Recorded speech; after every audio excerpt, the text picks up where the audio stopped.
Thank you for joining us on our journey here to preserve the history of mixed martial arts. When I wanted to take on this project, I needed help. I brought in one of my favorite matchmakers, Miguel Hirata, and the MMA detective, Mike Davis. So to do this, we've been able to preserve history. Welcome and enjoy. Hey, Miguel Hirata back here on the Lights Out podcast. Chris Lytle has us on another deep dive. I'm with the MMA detective and former heavyweight prospect, Dave Pee-wee Herman. Definitely a mystery man and an Indiana native, obviously with my background, Indiana, close to my heart. Dave, how you doing? Pretty good. Doing great. Thank you for having me on. I've watched a couple of your shows. Some of my former friends that I've used to fight with have been on it. Cool. Good. Really happy. Hey, you're not in Indiana anymore. Why don't you catch us up and I'll turn it over to Mike. Well, currently I live in France, but I've been all over. I lived in Portugal for a few years. Now we moved up to France, but cool. So I miss Indiana. I miss the beautiful Indiana weather, though. Yeah. What made you move? Well, to France or to Portugal? Or either. Yeah, Portugal. Yeah. Well, I actually moved to Portugal. I was already planning on moving somewhere, and I hadn't picked a location yet or the time frame. And then I was driving home with my wife, and at that time, one kid who was 2 months old, and I got pulled over by the police, and then they assaulted me and lied about everything that happened. Okay. So, and you moved out of the country from that? Yeah. So I just walked away. I was like, oh, you guys are liars. Good to know. See you later. Did you ever end up going to court over that? I went to like a preliminary hearing or something, but that was it. And then I just left. Oh, wow. So I have a warrant out for my arrest right now, actually, in Indiana. And it means absolutely nothing because the person who issued it is a lying coward. Yeah, that's unfortunate. So Yeah. Are you still together with your wife from that incident? Yeah. And both of you moved to Portugal and now you're in France. Yes. Now, Are Dave, you working out still? Sorry, what? Are you working out still? A little. I still I go to Jiu Jitsu like once a week and practice a little at a local gym, but Wow. Cool, I got you. Now, is your wife from Europe, like Portuguese or French even, or is she an Indiana native too? And you guys are like off on a pretty good adventure for Indiana. She's actually from California. Okay. But she has Irish citizenship, so Okay. I can be anywhere in the EU I want to go. I'm pretty much good, married into it. That's wild.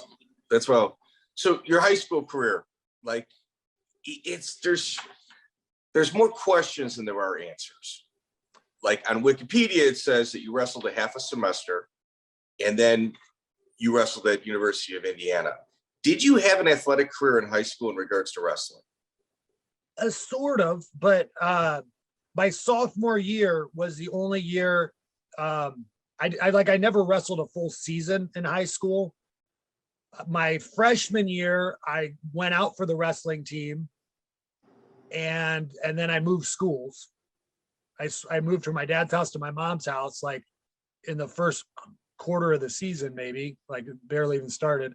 And then it took, I don't know how, like 6 months or something ridiculous for my athletic transcripts to transfer and for them to do the paperwork. So I couldn't compete my freshman year in high school. And then my sophomore year, I wrecked a dirt bike and broke my foot in half.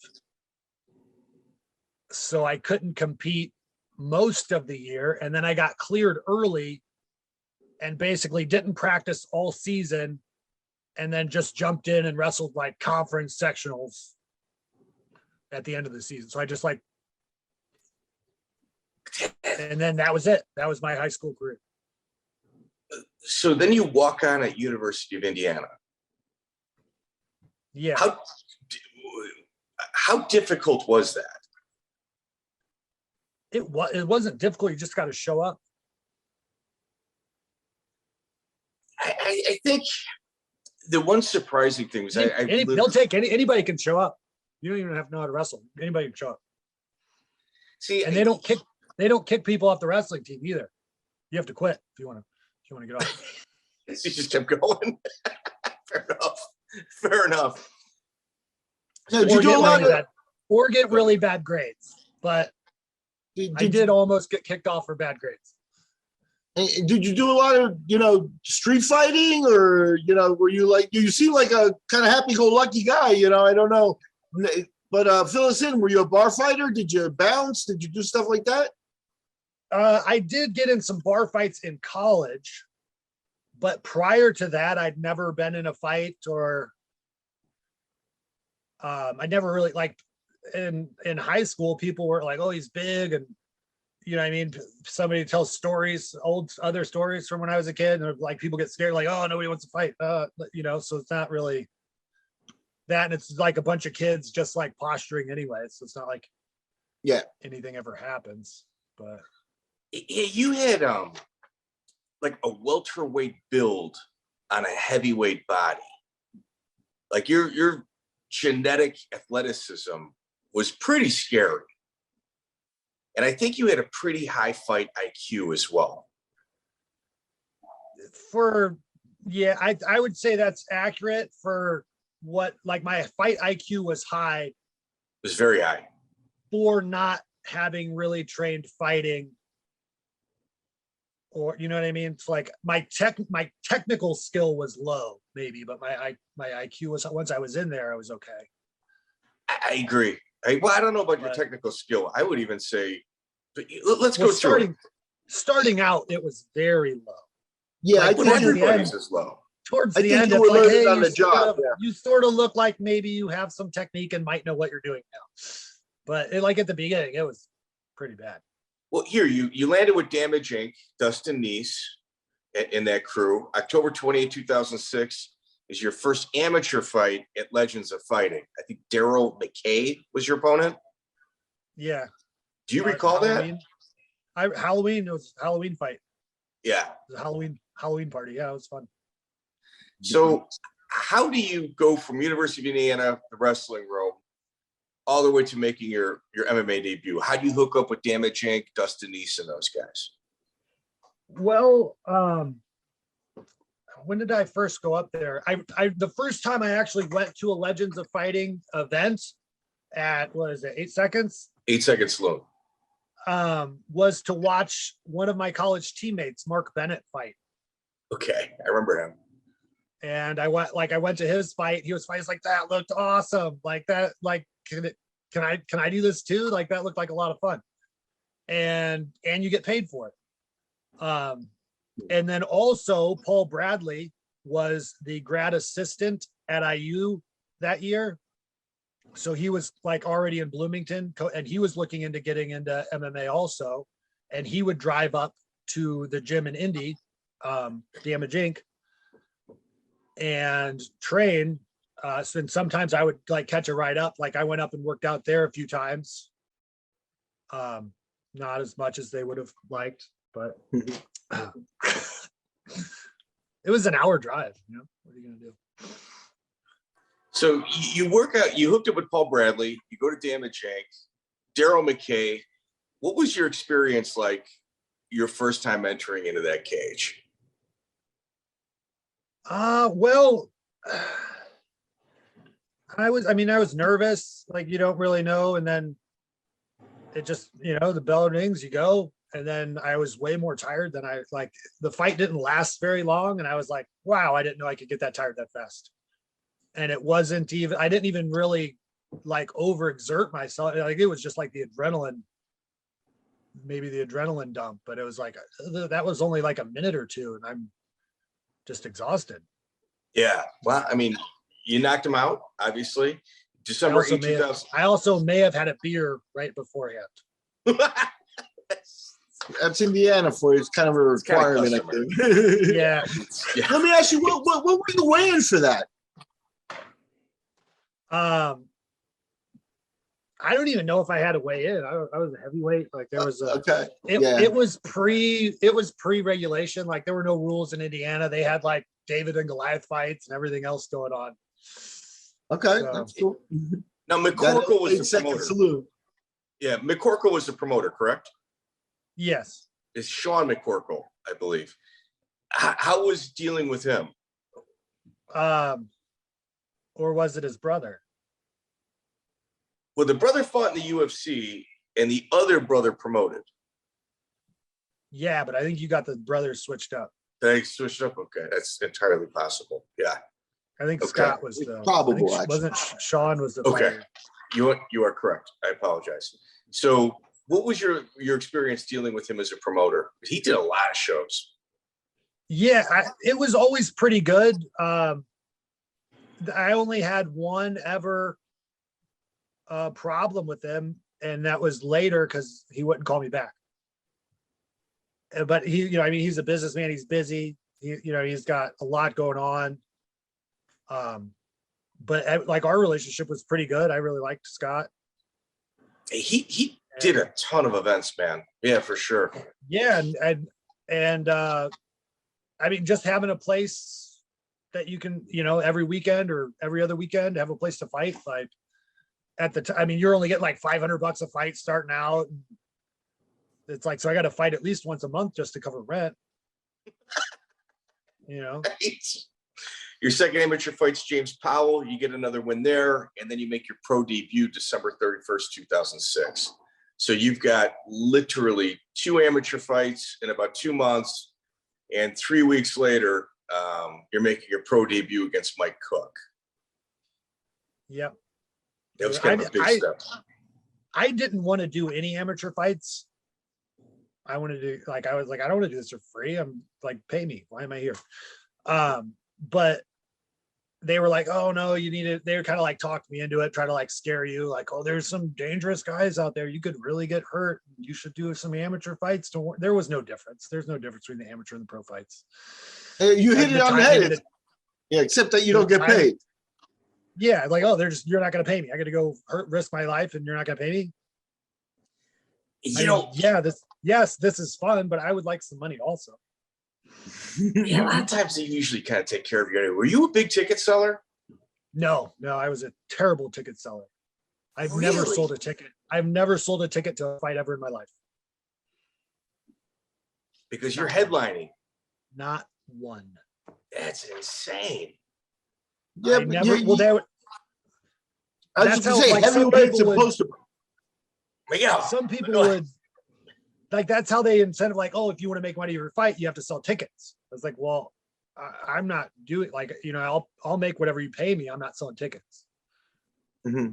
So, Yeah, no, you still gave him something to work with. But, heavyweight, usually you wind up in a main event anyway. I'm a fighter, not a ticket scalper. Yeah, dude. We have people asking us, hey, can we sponsor the show? I'm like, I don't even know how to respond to that. Like, it's just like, I hate begging for money. It's just, that's kind of how I feel like it is. That's how it makes me feel. Yeah. Yeah. I didn't like even asking for sponsors, anything like, will you give me money so that I can? No, man. It's just, yeah.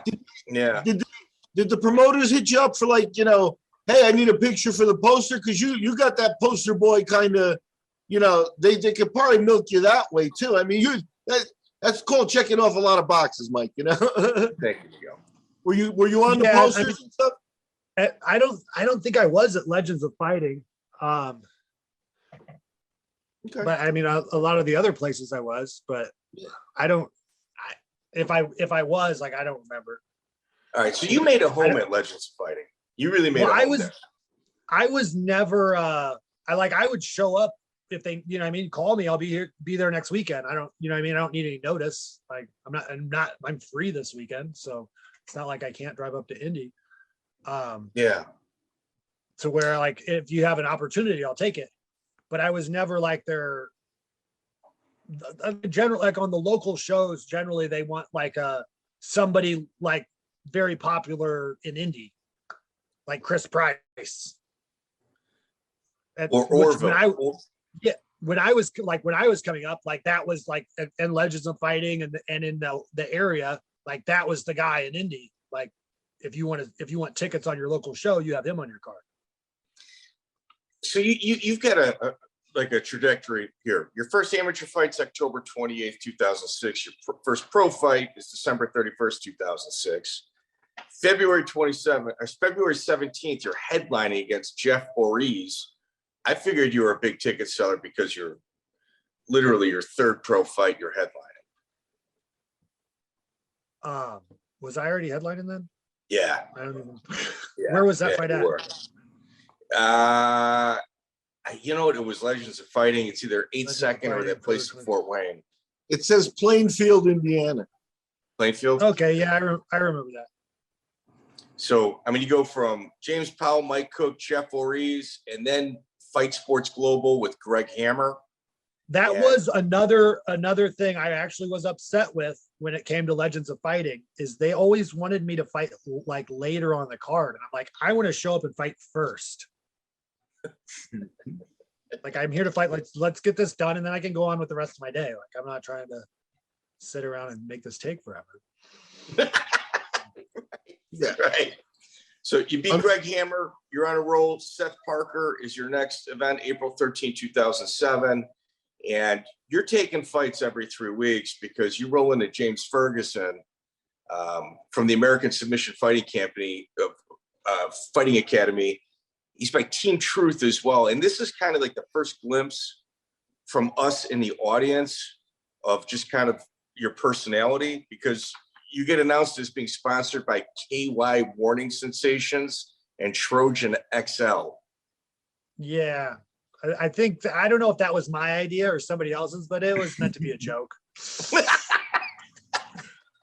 Hey, let me ask you. So, I mean, you've been doing the Indiana scene here, but somewhere in there, I think it was the Greg Hammer fight, you snuck a trip out to Iowa. How did that materialize? And, you know, was your name getting out there as a serviceable heavyweight?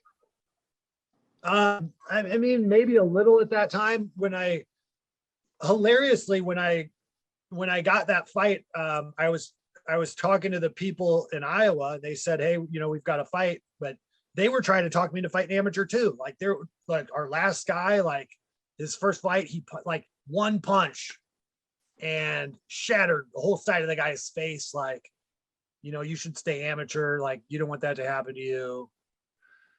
And I'm like, I'm not going to fight amateur. Like, you're going to need to pay me if I'm going to show up. And then they gave me the guy that shattered the guy's face. And I was like, oh, that's cool. Which was Greg Hammer, I think. I think he like broke somebody's face. I don't. Yeah, he was 1-on-1. Was Mike Camp managing you at this time? Yeah. Yeah. How was he as a manager? He's funny. What up, bro? Yeah. Remember Camp? Yeah. He was really good for local fights. Like, he can get you a local fight anywhere. Like, he wasn't as good on the higher level. But if you just want to get on if you're looking for a fight every week, like, he'll get you one. That's a very fair assessment. Yeah. Yeah. I mean, that's a very kind assessment as well. I think Dave's being generous. So with that, well, go ahead. It's all right. You are fighting like at a rapid pace. Is this what you're doing for a living at this time? Yes, that was my only job. I didn't do anything else. Oh my gosh, that is not easy. And how is your body holding up? Great. Yeah, you weren't real susceptible to injuries either. Not too bad. I didn't. I had really good health insurance. Okay. Well, at this point too, this hat actually is my health insurance. I still have it. Let me ask you, were you feeling confident? Was it seeming easy for you? Because at this point, you're racking up wins, and some are real short. You got 5-6 fights in, you've got about total of 15 minutes ring time. Where's your head on this? Are you going to go? Is the UFC in your mind, or are you really just kind of? The UFC was the end goal, to try to get on a bigger card and like make a little extra money. But I wasn't real. I hadn't really, like, I was training sort of at Damage Inc., but it was like I'd go up once a week sometimes. Would you supplement it by like working? I mean, if this is your full-time job. Well, that was in the fall. Like I went up, most of the time I went up and trained at Damage Inc. was with Paul Bradley. I'd hitch a ride up with him in the fall of when I first got started, when I was still amateur. And then once I was pro, I pretty much never went up there anymore and would just show up for fights, and was doing my basically wrestling training that I had done through college at IU still. So I was lifting and doing wrestling training. Like I'd be getting ready for a wrestling match, and then I would go fight somebody. And that was it. Wow. That's wild. Yeah, that's wild. So no jiu-jitsu, no striking. Well, Damage Inc., I mean, Nice knows what he's doing. No, there's people up there. James Klingerman was a jiu-jitsu coach. Like there's some very, very skilled, great coaches there. I was just a dumb kid and didn't take advantage of it. That was. Well, let me ask you too. I mean, dumb kids is probably a very good assessment, but you're also kind of like, you got some physical ability, and you're also a heavyweight. Like I remember a story Mark Coleman told where I think John Fitch had him in a triangle, and he was like, "You can't do that move. Don't do it. You're too weak." It's like James Klingerman. I know him. He's phenomenal, but I don't know if he, you might be too big, too strong. Were you unimpressed by jiu-jitsu at the very beginning? Yeah, I was. I wasn't worried about jiu-jitsu. It's like in the beginning when I was like, jiu-jitsu doesn't work. Like I was sort of kidding, but I sort of wasn't. Like obviously it works, but and I also can't, like, coming from a wrestling background, I'm like, oh, wrestling, and we're the best type of attitude. Yeah. You get guys like Coleman, Clay Guida, yourself. It's like Matt Lindland. It's wrestling. No, I'm a wrestler, and there's a lot of pride in coming from that background. There is, yeah. And even I did a jiu-jitsu tournament actually, never having really trained jiu-jitsu. Like I went to a jiu-jitsu practice, maybe two. I didn't get tapped out in them, but I didn't tap anybody else out. It was I think it was actually one of Klingerman's events. But they entered, the ego. But they entered me in the no-gi open weight class bracket for money. So the winner gets $500 in a no-gi jiu-jitsu tournament. So I was like, $500. I don't have a fight this month. Count me in. Yeah. You also got second place got an axe, and third place got a sword. And I'm like, I got $500. Like he gets an axe and he gets a sword. Like that doesn't quite seem fair. But okay. You also got DQ'd at Jiu-Jitsu Worlds for an illegal slam. Yes. Could you walk us through that? That was I didn't even slam the guy. I sat him down really gently, actually, I thought. What did he do? He like rolled up on my arm. I think he was like going for like an omoplata on my arm. And rather than like bend forward, I just stood up with the guy hanging on my arm still.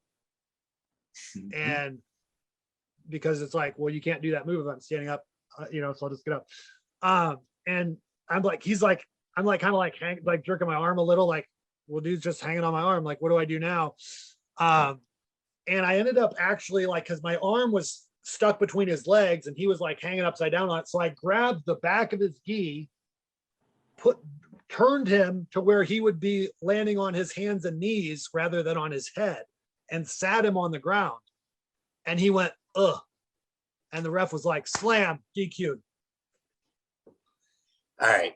So for everybody at home, I think the Brazilian referees just didn't like me.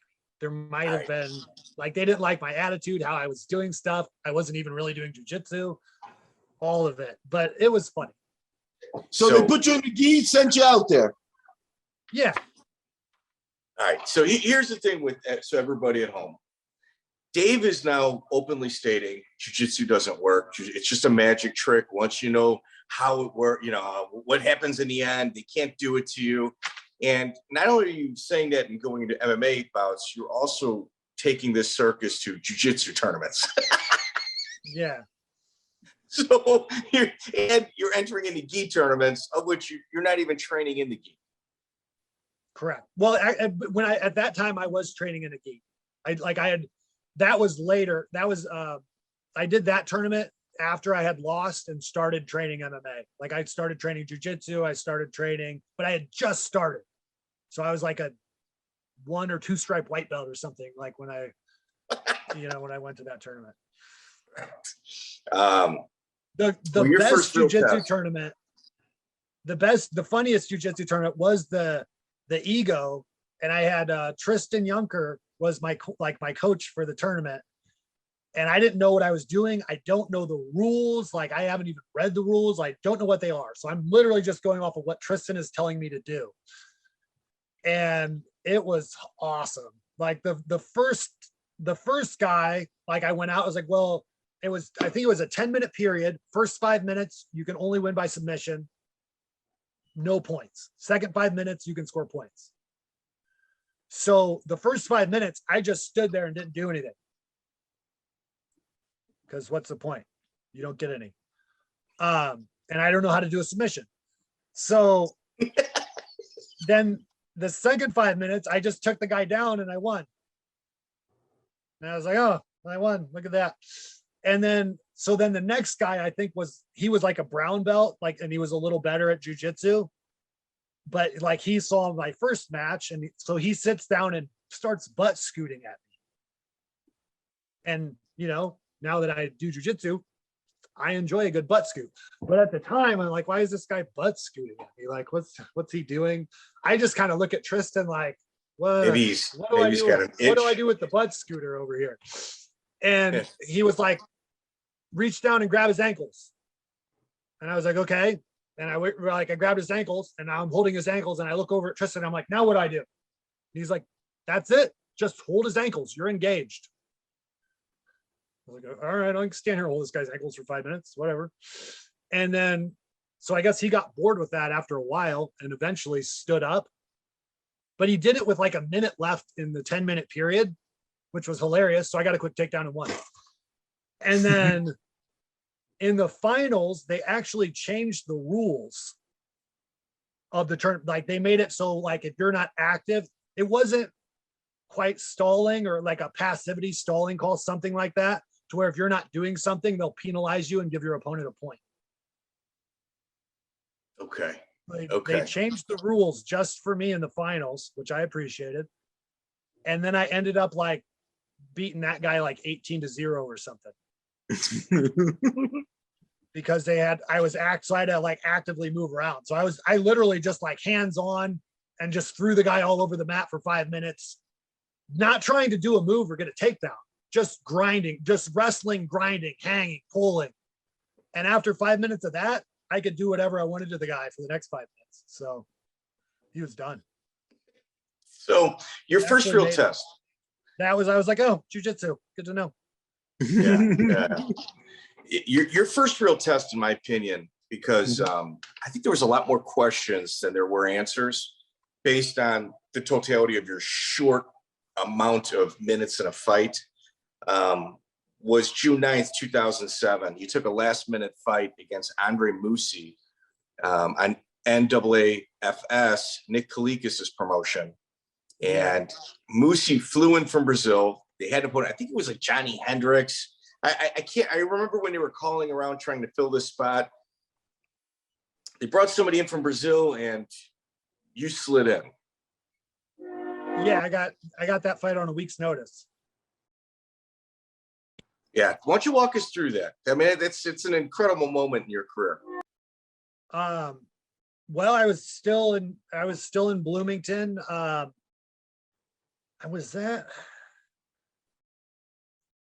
think that was even, I had like 5 fights in 2 months or 6 fights in 2, like I had and it was while I was, I had two classes I needed to graduate from IU. So I was taking 2 summer classes, which in the summer is full time.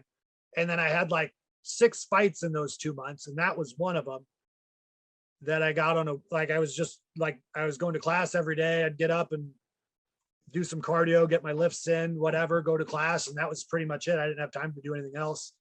And I did that for a week and showed up in Ohio. So Musi's 10-3. Yeah. He's coming in from Black House. You know what? I think it may have been a Stipe Miocic. I think Stipe may have pulled out of this fight, actually. I have no idea. I think it was Stipe. Johnny Hendricks was supposed to take it, pulled out, and then you slid in on a week's notice. You're still really green. And Musi is kind of a highly touted guy coming out of Brazil. You knew you were green because the way that he would leg kick, and rather than you checking it by lifting your leg up, you would almost like turn your calf, like turn away so your calf was like facing the guy. Like you were still green. Yeah, I didn't know. Yeah, I didn't know anything about Muay Thai or leg kicks or anything. I did like a jumping karate kick every once in a while for fun, just to freak people out. But it was more of just like a light slap. Yeah. So were there any talks with the big shows at this point? Was anybody reaching out to you? Hey, we're good. No, not. I honestly thought that fight would maybe be the one to where I could go Wait, up to the next level. Wait, Miguel. For my guys. You got somebody logging in right now, and it's right there for me. Constantly. You know, Mr. You're gonna have to mute that, Miguel. I'm looking where? They just connected in. There it is. There you go. Let's start again. Was anybody calling you from like the bigger shows at this point? No, not that I know of. Although if they were calling anybody, they'd have been calling my camp. So there's that. But you're definitely not doing yourself any favors. Yeah. But I got like that fight. I heard that at least this was, I was like, the only thing I even knew about this guy, I didn't know his record. Like I didn't know anything about okay, he's a black belt in jiu-jitsu from Brazil. And if he wins this fight, he goes to the UFC. Yeah. That was all the info I had about my opponent. He's a black belt from Brazil. And he's supposed to be getting a fight here. If he wins this fight, his next fight is going to be in the UFC. That's what I was told.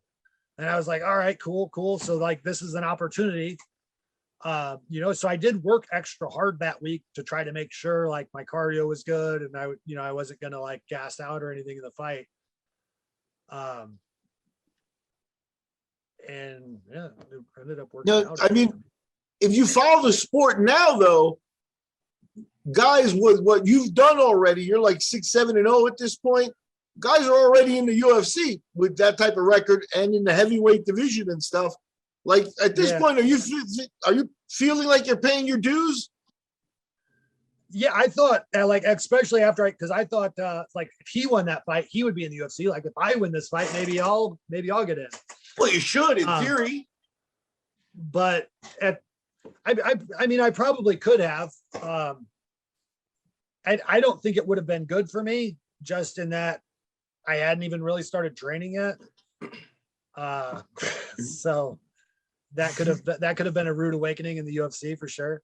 I probably would have still done, all right out of the gate, but yeah, well, you go on an interesting run here. You got Jordan Wall, June 30th.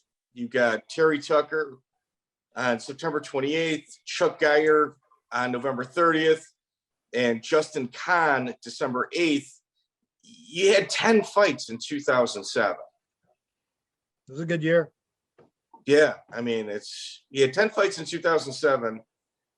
I think the Musi fight is the only one that you left the first round in.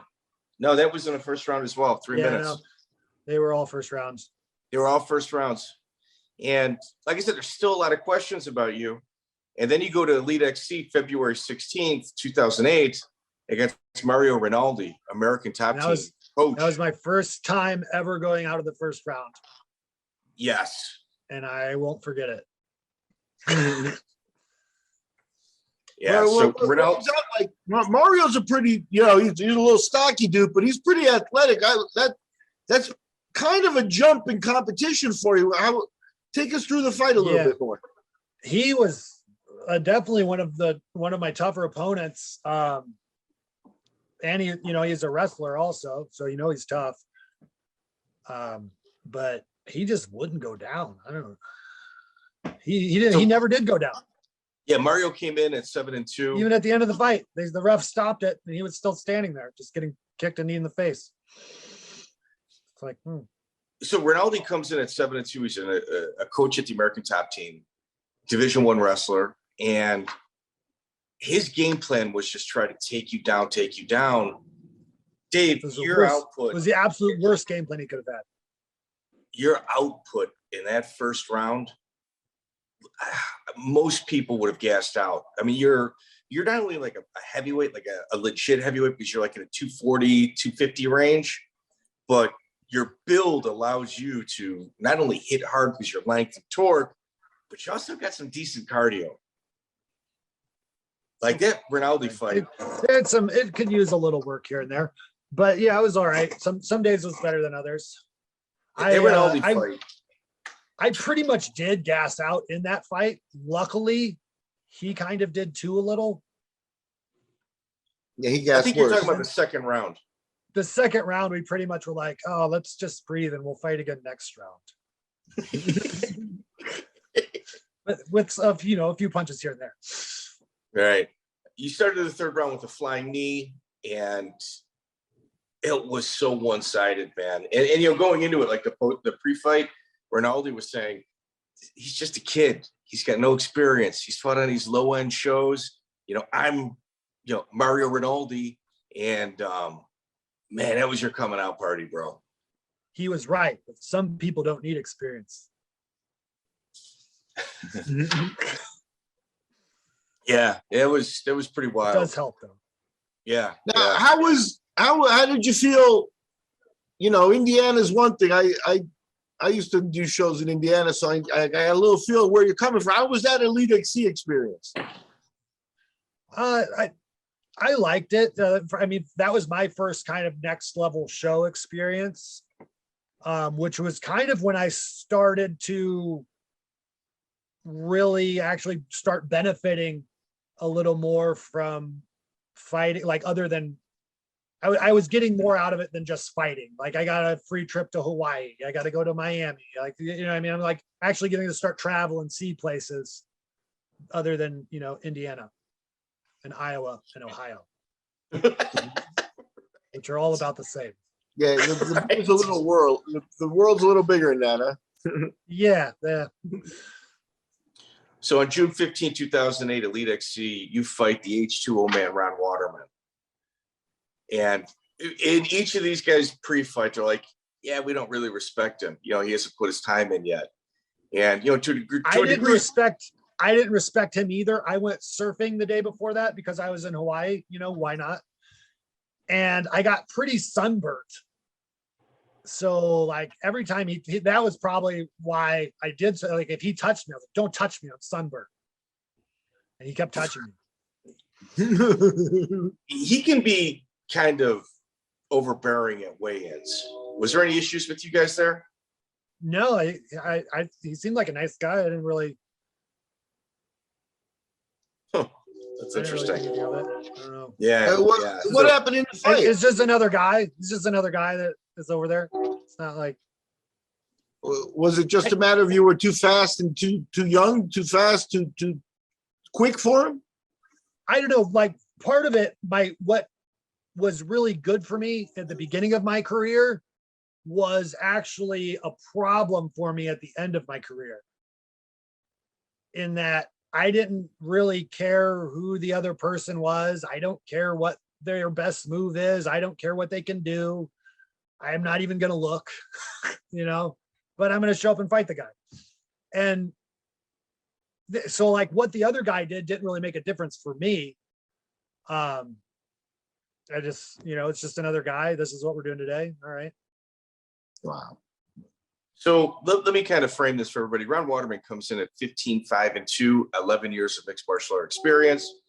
Former WEC champ, and Crow Cop went on record stating it was his toughest opponent ever.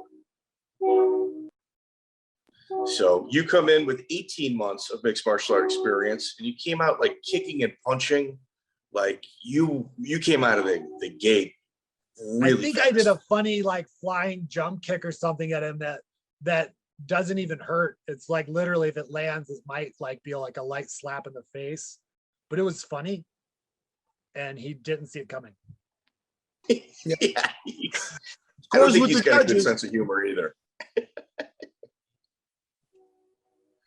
Miguel, go ahead. Go ahead, Miguel. No. I was just saying that scores with the judges. Kick him in the face, even if it doesn't hurt. Hey, you were all over him.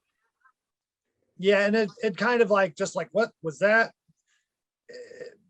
It makes the other person like, well, you don't know what he's gonna do. It could be anything. Do you remember your Doesn't post-fight? even have to be a real move. Do you remember your post-fight speech with Bill Goldberg? Not entirely, but I don't ever remember having a good post-fight speech with Bill Goldberg. Goldberg did a great job. Like Goldberg is a post-fight like person going in there and asking questions. Yeah, he was actually very, very good at it. You closed with telling everybody your new nickname might be Blueberry Muffin, but you're still thinking of it. Yeah, I really like blueberry muffins. I still do. Your interactions with reporters, like your sarcasm, your humor, They didn't know what to do with it. It always went over their head. They're just like every time I feel like I did a post-fight interview, they wanted me to say, me, Dave, me fight hard.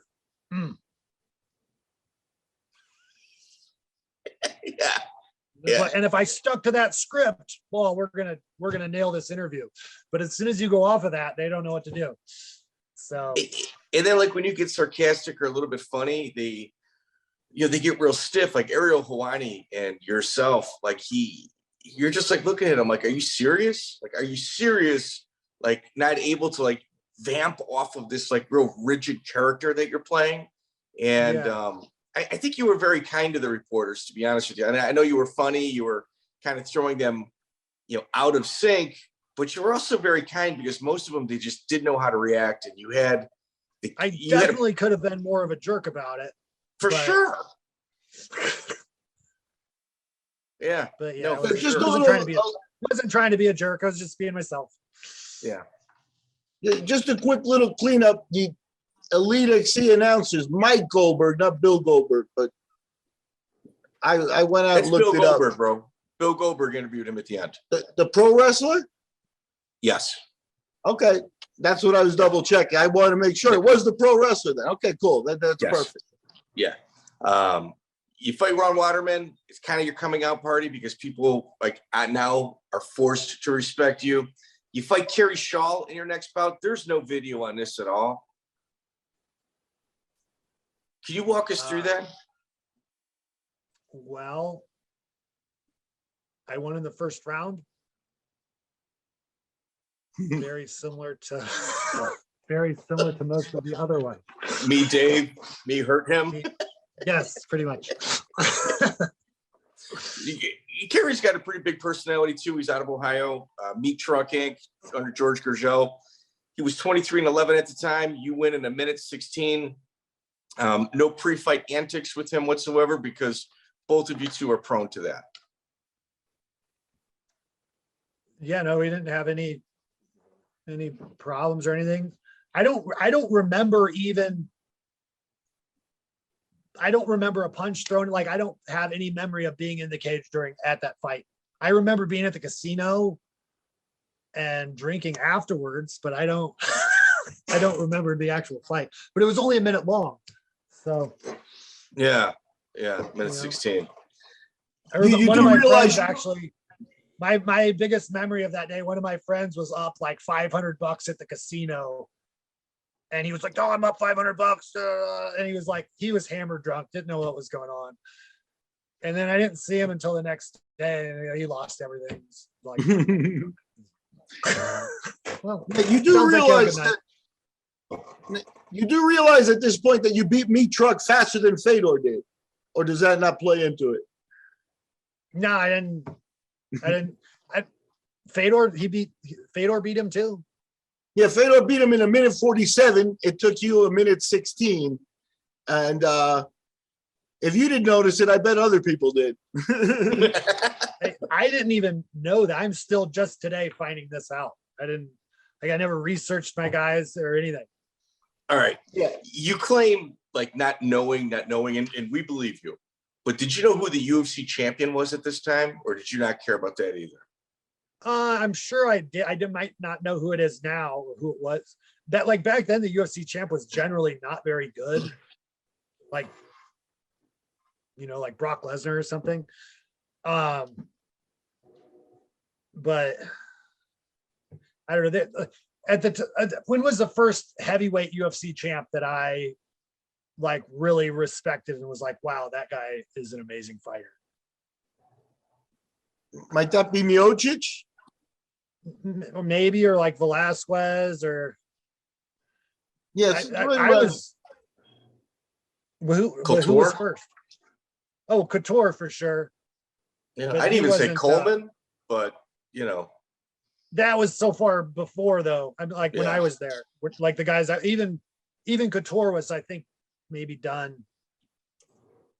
Or yeah, close he to was done at that point.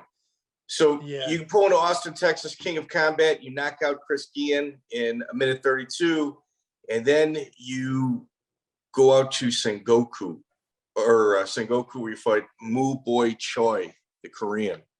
Yes. Man, bro, Dave. During our interviews, we always try to pick out like one fight that shows the true grit of a human being and how tough they are. Yeah. This is probably your fight. That's it. Why you gotta Move say on. that about my loss? It's hard because it's a loss, but it's almost like we give different analogies on this podcast. It's almost as if it's an Alex Stiebling and Joe Riggs situation where that first round, I do not know how that man survived. I don't either, and I'm really impressed that he did. I think if my preparation would have been just slightly different the week before that fight, I probably would have won in the first round.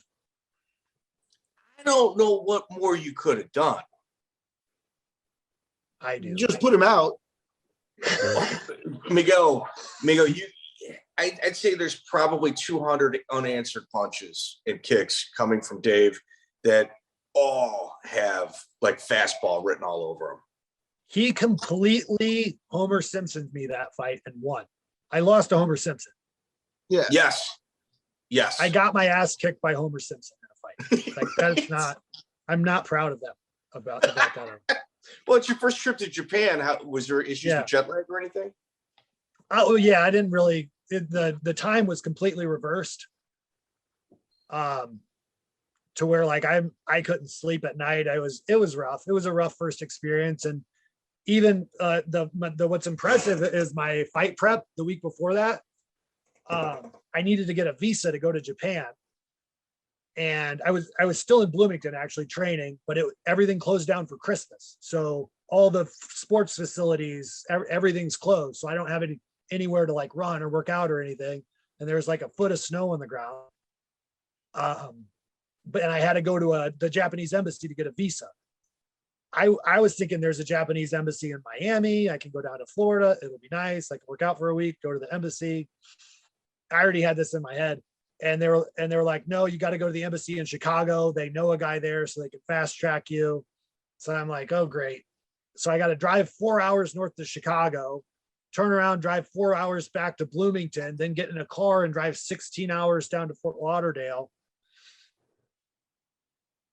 And then after spending basically like 24 hours in a car and getting like an hour or two of sleep while somebody else is driving, I was just felt horrible. And I was like, all right, I got to get a workout in. And I like ran a couple miles, did some like jumping jacks and push-ups or something, and then grabbed a beer and went to the beach. I was like, this is terrible.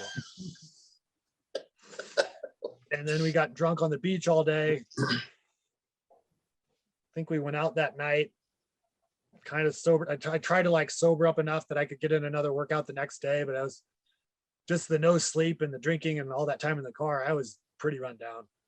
What made you not take this fight serious? I actually was taking it serious.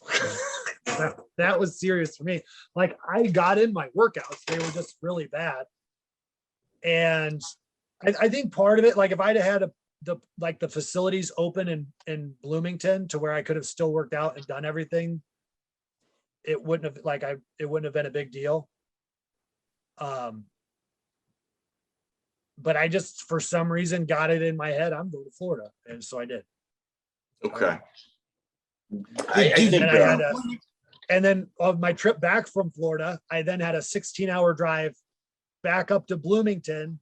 I think I got maybe a night of sleep. And then I had to drive up to Indy and get on a plane the next day for Japan. So it was like, I literally just got back from a drinking binge on the beach after, driving for days.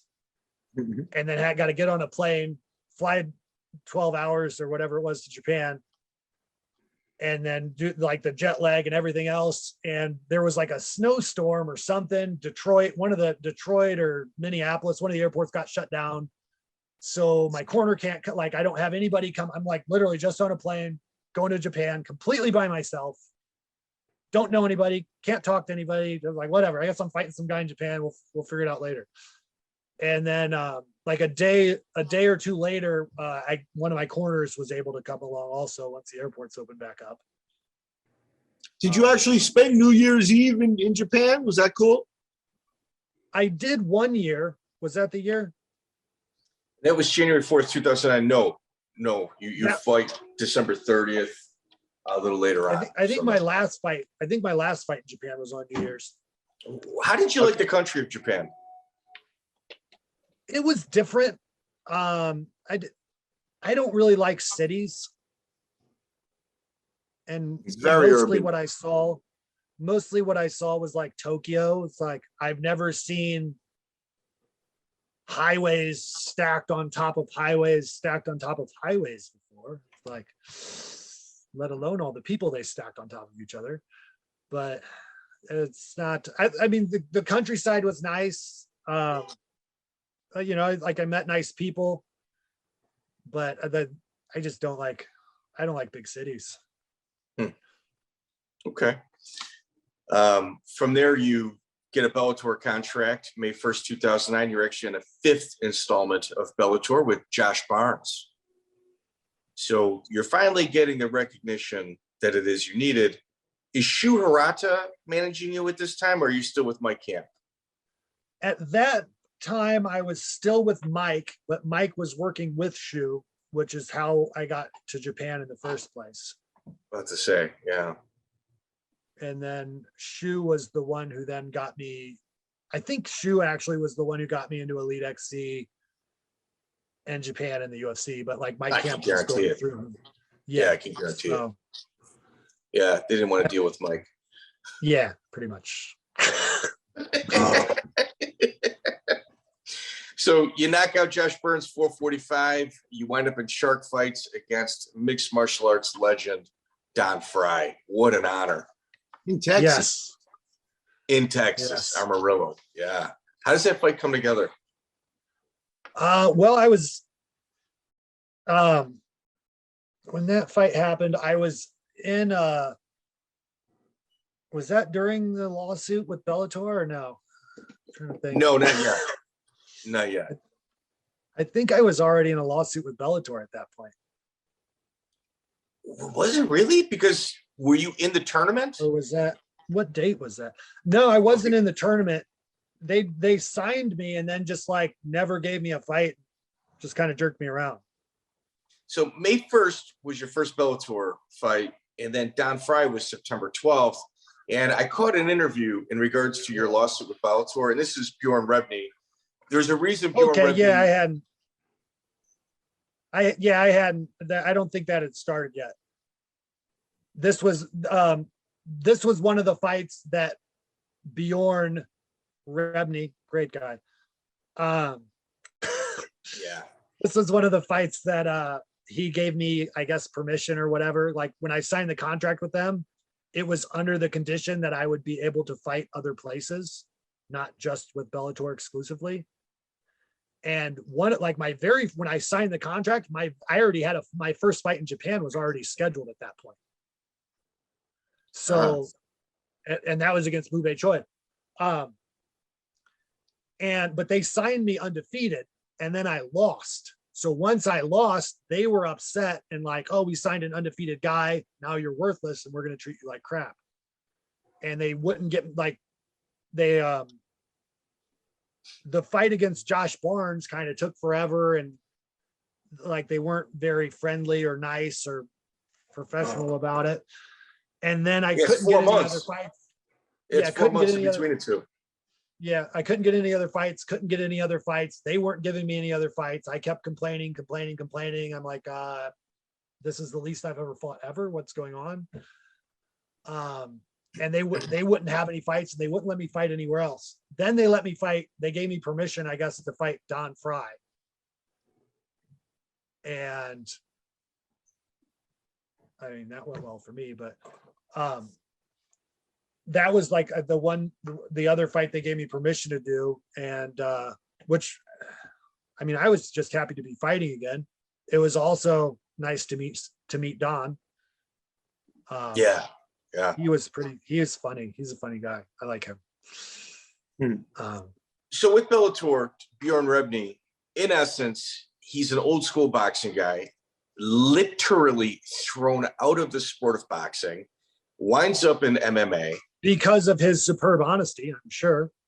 Yeah, there were some federal charges involved. I don't have everything, but from memory, I think there was something going on.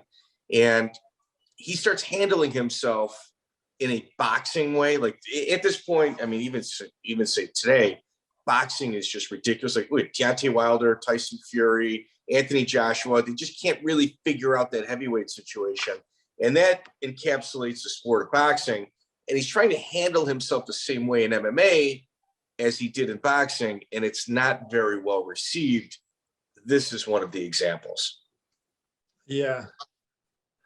I had. Did you ever have a conversation with him? Sort of. My last fight, I don't know. I might have like shaken his hand, or he might have said something to me, which wasn't genuine because he clearly didn't like me. But that, like, not much. Our attorneys spoke a lot, I'm sure. But that Choi fight, like it almost like soured the relationship with you. But pretty much. But if you watch the Choi fight, I'm not trying to make accusations, but I don't know how many bars on a post-fight urine test would have lit up like a Christmas tree with Choi based on the amount of punishment he took and was continuing to push through. Like that was not human, like normal human behavior. He did have a really big head. That's like a brick. Yeah. It's but that Homer Simpson head. Yeah, it was a setup, I think, in that they bring in an undefeated guy, but a Japanese guy like Choi who's actually Korean, which plays into the cultural aspect in Japan. This guy isn't going to quit. He can't really quit because he puts down his whole culture behind there. So he's got to go out and be tough.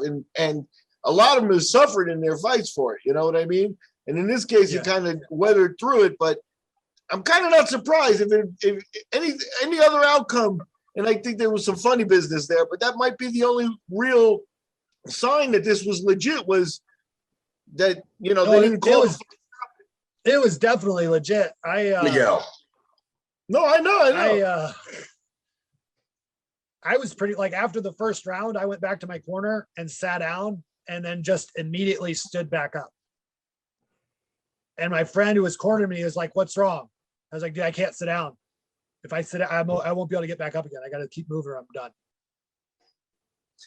The amount of punishment that you like, levied. I was like, if I stay sitting down, I'm not going to be able to get up and walk back out there. I have to keep moving right now, or I'm not going to be able to go out for the next round. And then David, it didn't really make a difference, but here in all your fights, did you ever hit anybody like you hit him? I'm sure, but not as many times. No way. I was just like everything I had just teeing off pretty much. Rinaldi, I'm sure, got a little bit of that. I would even say it was a little higher than Rinaldi, though, but it was close. I mean, I probably had better punches, but more solid punches, but Rinaldi took more solid knees. Right. You, after Dan Frye, you fly back out to Japan, November 7, 2009, Sengoku again. Australian Jim Yourke, he's coming in at 11-3 out of 5 Rings Dojo. And he's pretty tough cookie as well, man. Yeah. I think by the time I fought Yourke, I think I was already having a legal dispute with Bellator at that time, to where they, like, if I tried to fight anywhere, they would threaten to sue the promotion and not allow me to work, basically. Luckily, Japan doesn't give a crap about Bellator, so I was still able to work. That's funny. Yeah, that's wild. How did it get resolved between yourself and Bellator? Eventually they decided to they agreed to settle out of court, and part of the settlement, I had to fight for them one last time, which they did not air on TV, and I think they were only going to play it if I lost. So they tried to set me up for a loss and jerked me around the whole time. Didn't let me warm up. Like, they were like, "Oh, you got to get," like, they're basically like, "Hey, you got to get ready to warm up." And then 3 seconds later, they were like, "All right, you're up."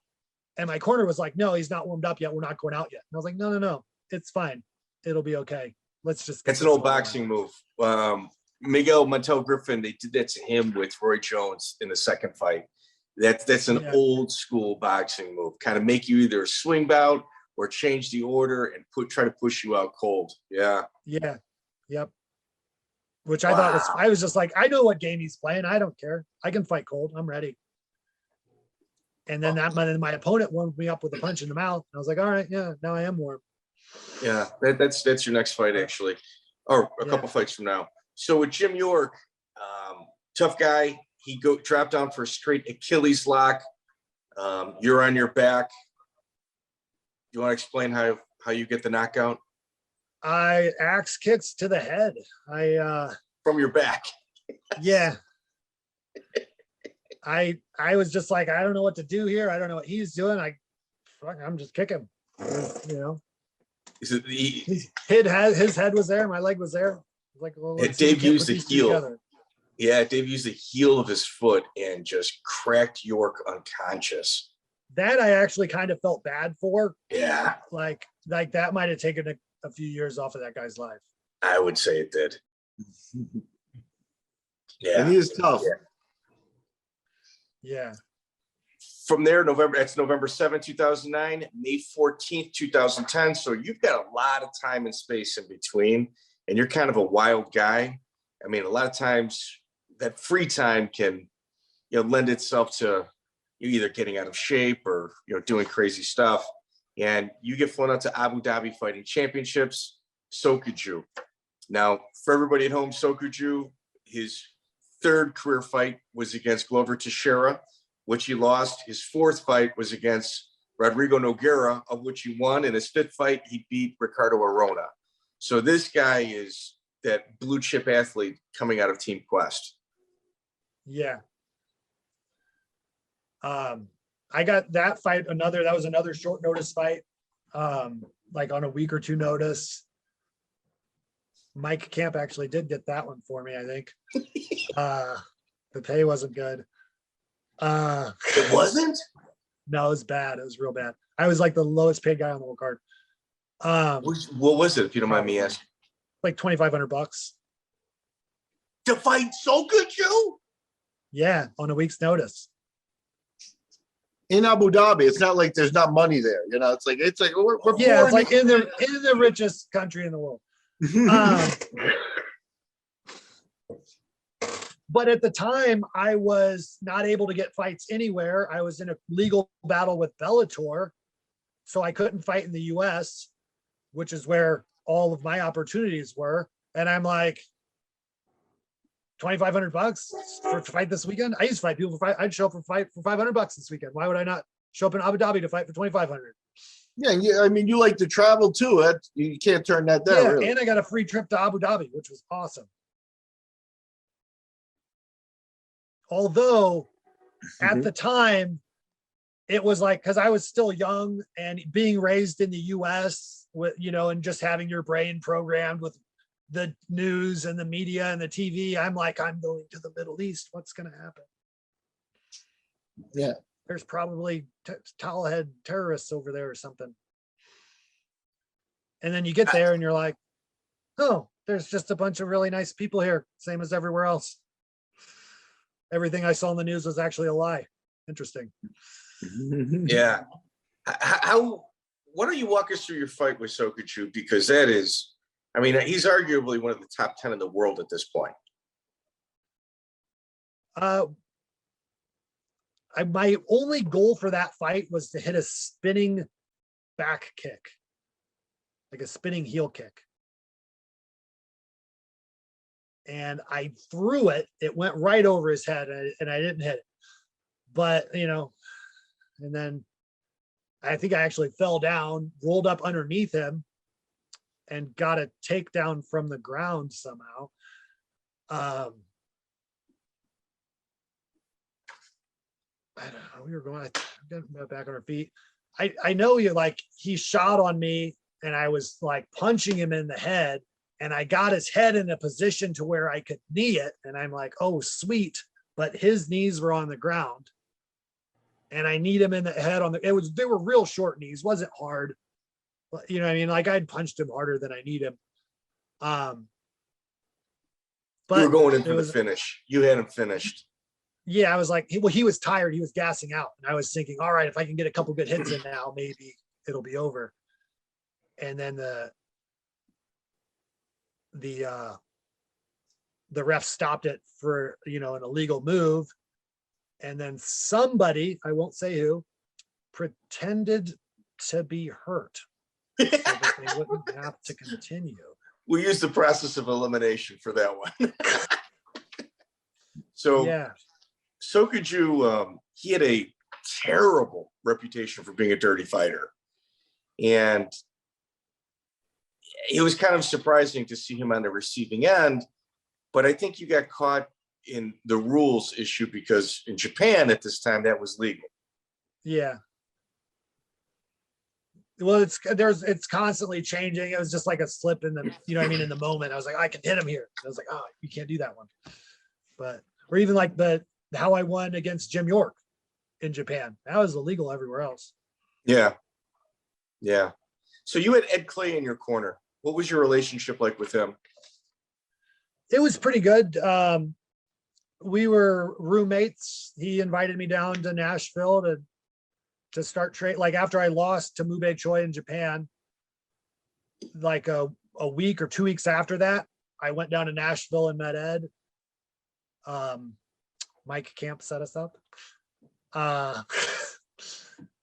But I was basically ready. I was like, okay, I lost. I should probably, start taking this a little more seriously. And that's when, and then I joined a gym and started training. And that's when I then started training jiu-jitsu and striking and everything else. You had a Roddy Ferguson down there with you. What was it like having him as a coach? He wasn't a coach per se, but he was there. Okay.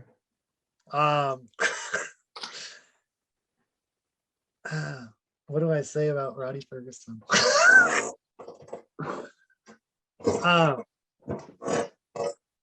Didn't he do judo or something? I don't know. Yeah, he was an Olympic judo guy. Yeah.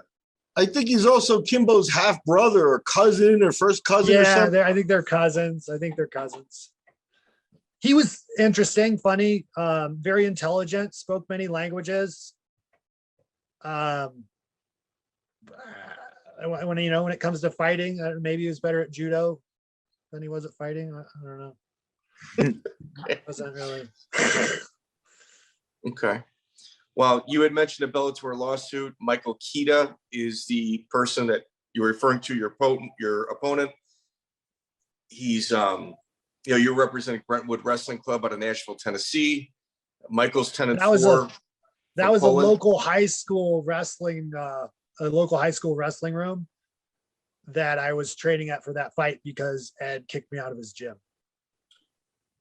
What happened? Right?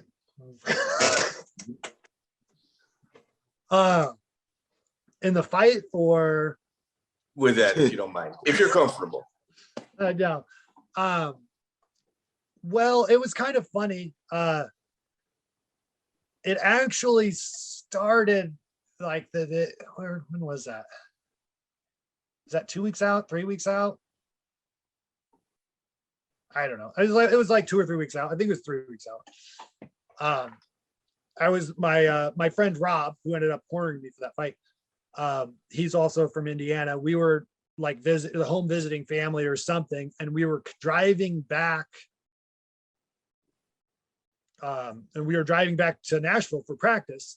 And the what's the highway between Louisville and Cincinnati? 71, something, I don't know, whatever that highway is. I haven't been on it in like 10 years. The highway between Cincinnati and Louisville was at a complete dead standstill, no traffic moving. And we were supposed to be back for practice in a few hours, and we had like a few hours of driving left to do. And I was like, well, what do we do?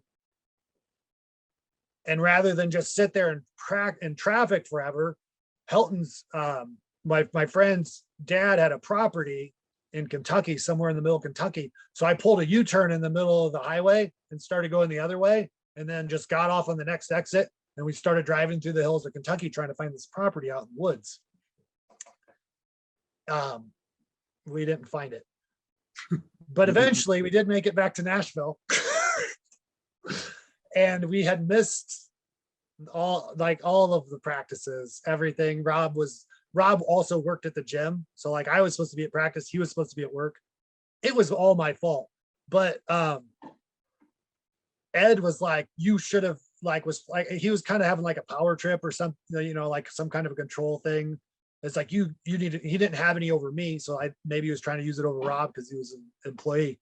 But he's like, you missed work, and was giving him shit for it. And the funny thing was he actually came to me and told me Rob, he missed work. Like that was really irresponsible. I don't know what to do. And I'm looking at Ed like, why are you telling me this stuff? That's between you and him. Why are you involving me? And so naturally I went and told Rob like, hey, Ed's prepping me to tell you this. So you know where that's coming. And so when Ed went to Rob and was like, hey, I'm going to have to let you go. Like you missed your job. Like you did all this stuff. And Rob already knew about it. And he was just like, all right, man, that's cool. And Ed thought he was going to beg for his job or something. It's like, I don't need to work that bad. So he was like, yeah, that's cool. If you don't want me to work here, that's not a big deal. And which was kind of funny because Rob was his lowest paid, best employee. So it was like, he was pretty pissed that he fired him. Yeah. And now the next day, this is the next day is when the fun begins. So he was like, that had all already happened. Then the next day, I think I showed up for practice a little. I was there early, like before practice started, technically, but I was in the office playing on Facebook or something. And then like 5 or 10 minutes after practice was supposed to have started, I was still in the office playing on Facebook, but a bunch of other people were late too. And then Ed was like, you guys are not being disciplined, all, you know, like, and kind of just kicked everybody out of the gym. And it was kind of a, you know, like we need to get everybody motivated, everybody on the same page and doing the right thing, which was fine. And then the next day, or wait, that night we went to Brentwood Wrestling, to the high school wrestling room, because I was like, well, I have a fight in 2 weeks, you know, and I'm supposed to spar tonight to get ready for my fight in 2 weeks. I'm going to do that whether I'm allowed in your gym or not. So we, like, some of the guys, we went over to the wrestling room and worked out there. I hurt my elbow sparring to where, like, I couldn't do a push-up, couldn't do a pull-up, can't use my arm. And then the next day he was like, you know, come in early for practice. We're having a meeting before practice and everything. And I was like, well, I'm not even practicing today. Like, I can't use my arm. So not naturally, I'm not going to be there. But we never had that conversation because he was just like, we're having a meeting before practice, make sure you're there. It's like, well, you know, there was a lack of communication was part of the, like, there was a little bit of egos involved and lack of communication. And I didn't go to the meeting. And or to, like, you know what I mean? I can't do anything. So I didn't go. And then he just texted me after that, never spoke to me about it, never said, sent me a text message that said, you're not allowed at the gym anymore and you need to move out of my house. So I texted him back. All right, no problem. And then his dad came and talked to me like a week later because he didn't want to talk. I tried to, like, his dad came and was like, hey, you know, we need to smooth things out and all this stuff. Like, well, you're the wrong person to smooth things out. Probably Ed needs to, like, talk. The failure, like, we're having a failure in communication. They're not me and you. Like, we're communicating fine. Ed's the one that we need to communicate with him and me. We need to talk to each other. But it, you know, it's kind of there was a little bit of a power ego thing going on there, but I didn't really let it bother me. I didn't really care. Ed and I are still cool to this day. But I don't think he liked me very much for like the next 6 months or so, but like he eventually got over it. Now, let me ask you, during that period though, like, you've already been around here. Like, you know, Shu helped get you fights. You know, Mike and Ed are kind of more local players. They've been taking care of you. Why didn't you? I mean, you fought Rinaldi, that's American Top Team. Kerry, Schall had Monty Cox with him probably. You know, there was one other guy Ron Waterman probably had Phyllis Lee. I mean, somebody probably tried to slip you a phone number or offer you other management. Why didn't you jump on that? I only got offered, I got flown out to Vegas for a week to test out the gym that Frank Mir trained at. Okay. And that's the only other place early on that I checked out, I believe. And I went with Nashville because it was closer to home. And they offered me a free place to stay and free food. And was that jiu-jitsu with like Ricardo Paresh? Does that name sound familiar? I don't remember. Like I remember the face of the striking coach that I worked with when I was there, but I don't remember his name. Okay. Like if I saw his face, I'd be like, that's the guy, but I can't remember his name. Okay. Yeah. But then it was basically like, I could go to Vegas where I don't know anybody. I'm really far from home and I have to pay rent and everything's more expensive. Or I can not spend anything and train here for free. You do get what you pay for. Yeah. But, No, sometimes you got to do what you got to do too. I didn't know anything. Like I actually learned a lot. Sean Hammonds is a phenomenal jiu-jitsu coach. I'm really happy I did go there. And yeah, I learned a lot, and I'm glad I was there for sure. Well, Ed had gained Thank you, this Ed. as well. He had a pretty big gym. I know right now he's. Oh, I also met my wife at that gym. So thanks also for that. That's a good thing. He's also heavily involved with ayahuasca, ibogaine treatments for addiction. He's got a clinic in Mexico right now. He's a pretty interesting guy. Yeah, he was kind of getting started with that while I was fighting. I think my fight in Abu Dhabi, he didn't make it because he was flying back from Mexico, from some ibogaine or something. Yeah. But, I know he's got an interesting story with that. Yeah, he's got an interesting story. He got hooked on pills from an MMA injury and kind of worked his way back. And now he's giving back to the community. That also might have been part of, like, he was going through that while I was living with him. And that might have played a role in our little, lack of communication / bump of egos also. Yeah. I know, if you're in a lot of pain, you're definitely not thinking clearly, and you're not putting your best foot forward for sure. No. And I mean, his story, he's giving back. So he's somebody that, not every spot in your life is going to be a high point, and it's how you deal with the low points is kind of the measure of a human being. And, the guys in Mexico helping people heal. So I got a ton of respect for him. He's curing cancer in Mexico. Yeah. So Michael Keita's 10-4. You pull off an omoplata while besmirching the jiu-jitsu brand. And the omoplata is one of the more difficult submissions to pull off. This is where people are saying, omoplata? Yeah, people that's usually like one of my easiest. That's like my easiest submission. I hit that on everybody. Okay. Dave, this is where people are calling your bluff in regards to your jiu-jitsu game. And Ken Pavia, at this point, the POB super manager, starts posting online about Bellator is going to put you and Rico Rodriguez together. And you're kind of have a foot out with them. Were they trying to renegotiate and keep you in their system? No. The fight against Rico Rodriguez was supposed to be the fight for our court settlement. Like they were going to have me fight him, hoping that he would beat me so that they could feel good about letting me go. Really? Yeah. So you never, I think that was your last fight with Bellator. So you never completed your end of the legal agreement, huh?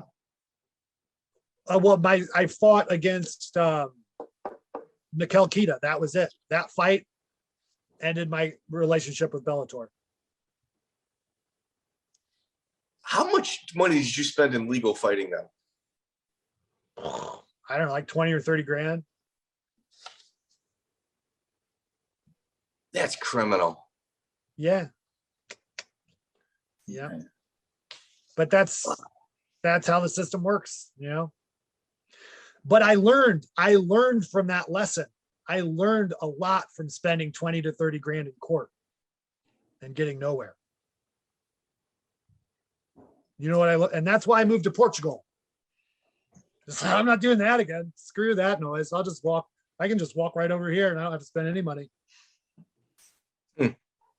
The system can be a grind. We don't have a justice system. We have a legal system. Okay. It will be legal, but there will be no justice. Just us. Yeah. December 30th, 2010, Sengoku, you fight Yoshihiro Nakao, team tackler. He's 9-2. That's also not an easy bout.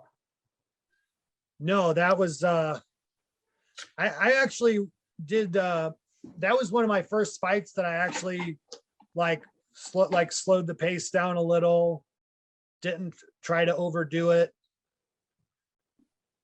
which is kind of, I don't know, it was probably less exciting, less fun to watch. It's not like, why aren't you trying to kill the guy? But really, I was just trying to not gas out again. So you get the call to the UFC June 11, 2011, UFC 131. You get fight of the night honors, John Ova Enimio. John Total Olavimo. stud coming out of, total stud coming out of Norway. Golden Glory guy. Well, the only thing I knew about him was that he was a black belt in jiu-jitsu. So obviously, you know, I didn't really have that much respect for him at the time. Now, you know, he's a black belt. Okay, yeah, he's pretty good. But that, like, and even there, I was supposed to fight somebody else. I think they changed my opponent on that card a couple of times, and then like I was at it might even have been the day before or the day of. They were like, "Hey, we need somebody to fill in and fight this guy. Do you want to do it?" Yeah. Why? Yeah, I can do that. Do you want to fight on the main card? Sure. But then, yeah, so it's that really actually, I think, ingratiated myself like into the UFC to where like, oh, we like this guy.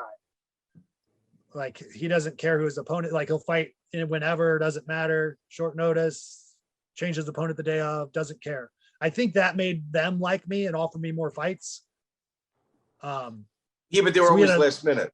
There were still last minute fights. Well, you were constantly on a receiving end of that. I was training for a fight for that day. There's just a last minute opponent switch, which for me didn't make a difference. Right. If anything, that helped me because it made it so that my opponent couldn't study video of all my weaknesses of how to beat me.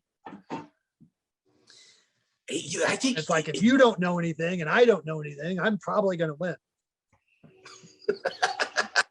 So Enimio knocks you down 2 or 3 different times in the bout, and you kept like upping your level, and you stopped him in the second round. Dave, you landed some hellacious shots in that fight as well. Enimio is tough. He was. I don't know. The only thing I regret about that fight is my post-fight press conference interview. They asked me, so like in your pre-fight whatever, you said jiu-jitsu doesn't work. Could you elaborate on that a little? And I was just like, it does. I don't think it does. Like, what are you talking about? Like, why are you asking me these questions? When I should have said, were you at the fights? Did it look like it worked to you? Yeah. just to you know, twist the knife a little.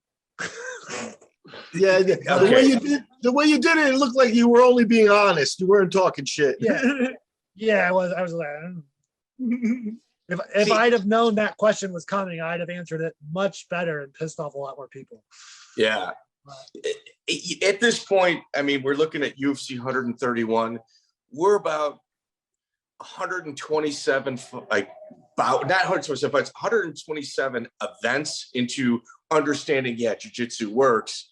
And you're taking like that old school, just heel turn going, man, we're back at UFC 1 again. Jiu-jitsu doesn't work. And it's amazing just how the people that were most offended were like the white Americans that had Brazilian flags tattooed on them, that, spoke with broken English because, they've been training for a few months. And those were the ones that had the loudest voices. It was fantastic. Yeah, it was like the gym nerds, like the jiu-jitsu nerds that were like, oh, you can't say that. You can't, I can't believe you said that. They're just like, they don't know what to do. They don't. But they do jiu-jitsu. They don't even really know how to fight. They do jiu-jitsu. So yeah. Now I'm going to ask you kind of a repeat question here. Now, you're at UFC 131 now. It's the first one. You kind of got a vibe that the company likes you. You got to be looking around and being like, everybody here comes with an entourage and infrastructure, management, and that you're still short on some of that stuff. Like all the natural abilities there, But like the other, like the bells and whistles that really get you to the next level, why didn't you take advantage or note? I mean, obviously you notice. Like, what's up? Tell me your spin on it. Mostly, it was the same reason that I had Mike Camp for a manager for so long. Sloth. I'm cheap. Okay. All right.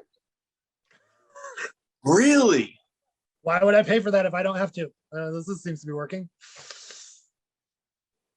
Yeah, it's an interesting thing just as an observer. Even at the UFC level, there does seem to be that you kind of got to get into the club and spend money before you get to that breakthrough money where you have enough to take care of it. Like you're actually kind of like the UFC's history too. You're running a red until you break into it big. Yeah. So where I never ran in the red though, because I had no output of money. So there was only money coming in, no money going out. And no rent, no food. Which is part of how I could, even when I first got started, I'm only getting like $500 a fight, but I can fight once a month and all my bills are paid. Now you had a couple of beers here in the story. Are you a partier? Because like now you're in UFC too, and a lot of that takes a jump up in level 2. Yeah, I did party a little too much. Per se. Hey, so did we. Yeah, that was for me. That was kind of fighting, anyways. It was fun. It was a fun, for me, easy way to make money that I could, I didn't have to get a real job. I could still, basically do what I was doing in college, drink, skip class, and go to wrestling tournaments. Like, So you reached your goal. You said, hey, I'm going to make it to the UFC. Now you're there. Do you start taking it serious now, or are you still? Well, I started taking it more serious, like when I had that loss against Bae Choi, and I started training. Now then, once I got kicked out of Ed's gym, Nashville MMA, I did a little bit, like I looked around at different gyms. I went out and checked out Team Quest in Temecula, the Temecula one. I drove up to Duke Rufus and trained there for a week in Milwaukee. I went up to Minnesota or St. Paul, one of the two. Greg Nelson. With who? The Academy? It was where Paul Bradley was training at the time. I think it was Sean Shirk's gym. Okay. Whatever gym that was. But it was in Minneapolis or St. Paul. And I went up and stayed with him for a week, checked out that gym. Like I was just kind of traveling around the country, training at a week here, a week there, all preparing for my last fight in Japan against Macau.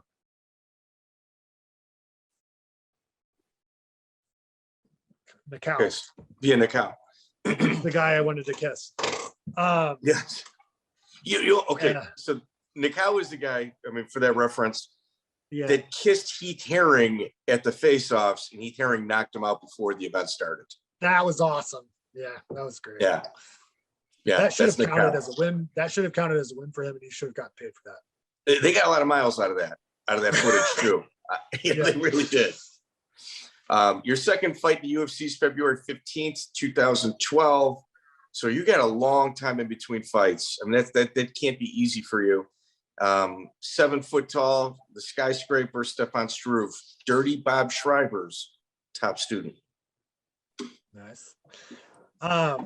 Yeah, he was pretty good, and he had a lot of different, just the size I wasn't used to partially.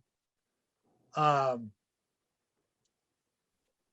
I also, I was supposed to have a fight before that in late summer, early fall, but it got canceled because I failed a drug test like a month beforehand for weed. A month prior? Was Mike Root. He was supposed to fight before an entire month before the fight. They piss tested me, and I came up for marijuana. Who tested you? Was it the athletic commission or the UFC? I think it was the state of Texas, so the athletic commission. What? Right, and Mike. I think actually that canceled bout was against Mike Russo, a buddy of yours. Yeah, it was against Russo. Yes. Yeah. So and like for that, did everybody honestly, get a piss test? This kind of was like this was kind of like where everything kind of started to go downhill for me. Because like going into the fight for Russo, I was more focused, training harder, like some days 3 practices a day. I was never been more focused. I was in California, like I just moved to California. I barely knew anybody. Like I had made some friends and like, you know, hung out with people at the gym, but I didn't have a lot going on outside of just going to the gym. Like I didn't have anything else to do besides go to the gym. Everybody I know is at the gym, like, you know what I mean? To where that was, and I was in the best shape easily of my life. Like I was ready to go. 1 month out when I got that, when I failed that drug test, I was like, dude, if I was ready to go that day already. And I had a month still to prepare. And so and then I feel like they came to California to test you, correct? they made me go to something and do like a send in P or whatever. I don't know. But yeah, they said you have to go take this drug test right now if you want to fight in Texas. And you sent your own urine to them. I went into the lab or whatever. They're like they, you know what I mean? You have to go to the lab and then. Okay. Now, does it seem like they got you a second time for pot? Is it something that, like now it's like something, you know, Diaz had a 5-year suspension, like they were really strict with it, and now they're not being that. Is it something that gives you some resentment, man? Hey, I mean, it really isn't fair. Well, it was only because they hadn't called Joe Rogan out for it yet, and they were like, well, he can get high. We're not going to fire him, so I guess we'll just stop. But what was the fine on that?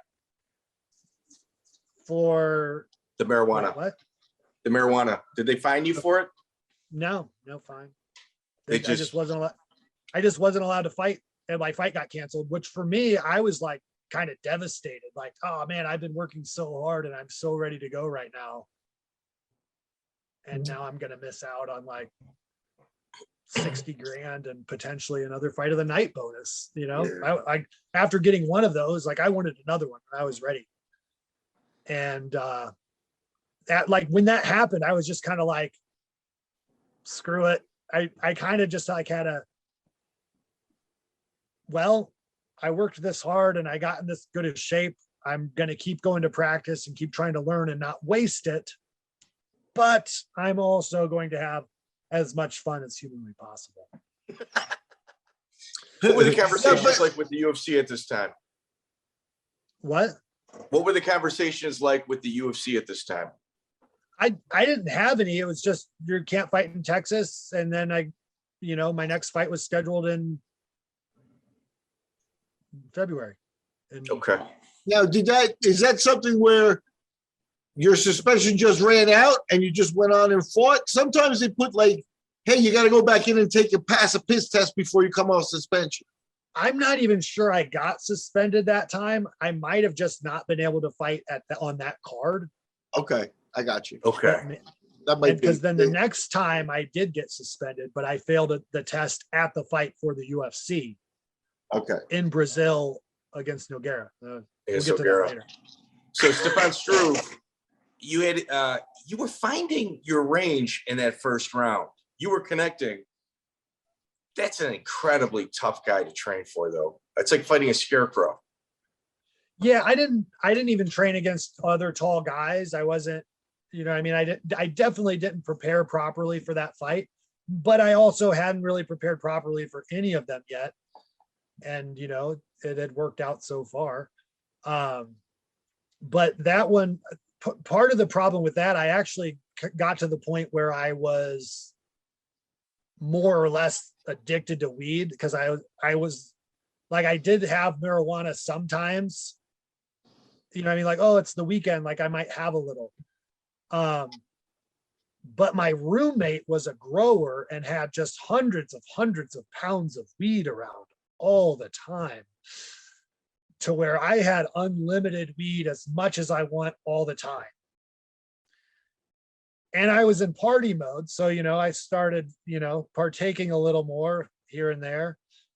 And then for that fight, I actually was like, I had been high for like 4 or 5 months straight. And then I actually took a 2-week break. I did sober up for 2 weeks right before I did 2 weeks of clean before the fight. And it wasn't enough. Yeah, it's not enough.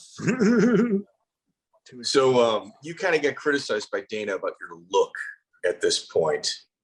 Oh, I looked awesome. What are you talking about? I agree with you. But the powers that be said your man sweater and your disheveled beard were kind of problematic to their brand. That's a little weird, though, don't you think? Yeah, I don't like, we're fighting. We're supposed to, you want everybody, like, you want the tough guy, whatever. Like, I'm not going to do any of that stuff, but I can, look at me now. The reason why I did that is I was hoping to get like a Gillette sponsor or something. Like, you could shave your name in my back. I could have Gillette shaved in my back and you could read it. And it's not a body tattoo because I shaved it into my hair. Well, they had no problem commenting about your body hair, but when Andrei Arlovsky was running around with a giant neck beard, and in the back of his head, they kind of kept their mouth shut about it. I was kind of surprised at that. Well, for me, like, I had just the complete opposite look, basically, and then that just kind of came out of nowhere. But when I showed up at the UFC, nobody even recognized me. The people at they were like, Dave Herman, like, the person's like, I'm standing right next to them. And they're like, is Dave Herman here? And I'm like, yeah, I'm right here. And they're like, he looks at me like, what? Oh shit. Like, they had no clue. You look like the Unabomber. You look like the Unabomber. Yeah. Very much. You gotta be creative and work with what you got. And I think you gave them something that you could work with. Instead, they went, and didn't help you out. It's kind of weird. That happened. The UFC actually did that to me multiple times. My fight song, my first fight, is my favorite walkout song. I've never lost when I've walked out to it.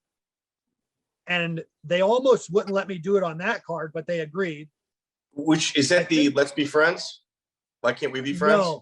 No, it's Do You Really Want to Hurt Me by Boy George. Oh, yes. Yes. Yeah, it's just like really inspirational, gets me pumped and ready to go. So yeah, you would do that. You do the Pee Wee Herman song, and then you would do the the other one that I'd mentioned previously. Yeah, Do You Really Want to Hurt Me? Yeah. Yeah, Why Can't We Be Friends? What was the other one? I don't know. That was like, I had some funny ones. Sean Hammonds actually gave me that. So he was like, dude, you need to walk out to this song. And then I listened to it and I was like, yes, I do. That is the best song. I was figuring, like, Kerry Schall used to come out to It's Raining Men on the independent circuit. I was hoping that he would make a UFC appearance, and I don't think they would have they really wouldn't let me do, like, my first fight, they let me walk out to Do You Really Want to Hurt Me? Every fight after that, they wouldn't let me have that song. They said no every time. I was like, I want that song. Why can I not walk out to my song? And they said no, because it's not their image or whatever that they're trying to project. It's like, well, this is my fight. Like, why are this is my image. I know that on paper you own it and everything, but still.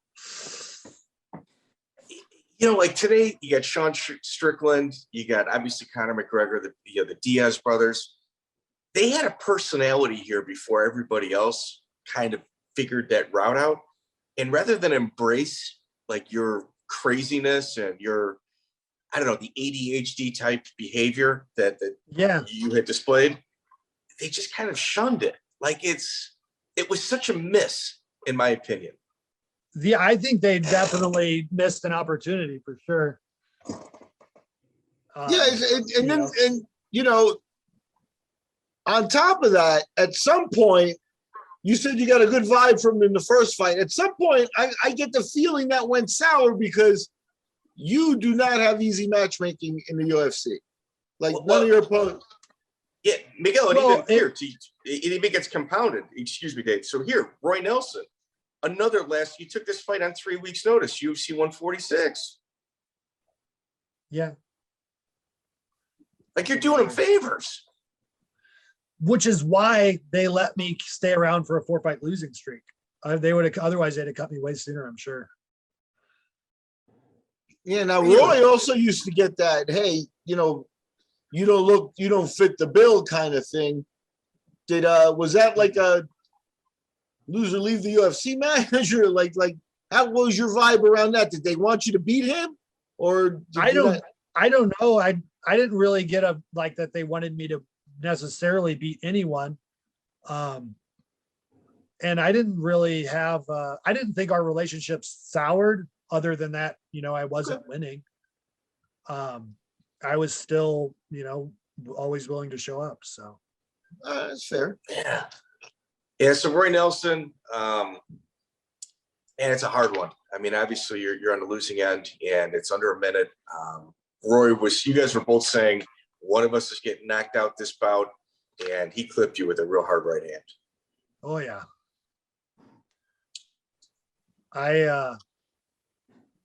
I don't know if it was that fight or a different one, but because I was still I was unconscious, but I was still going.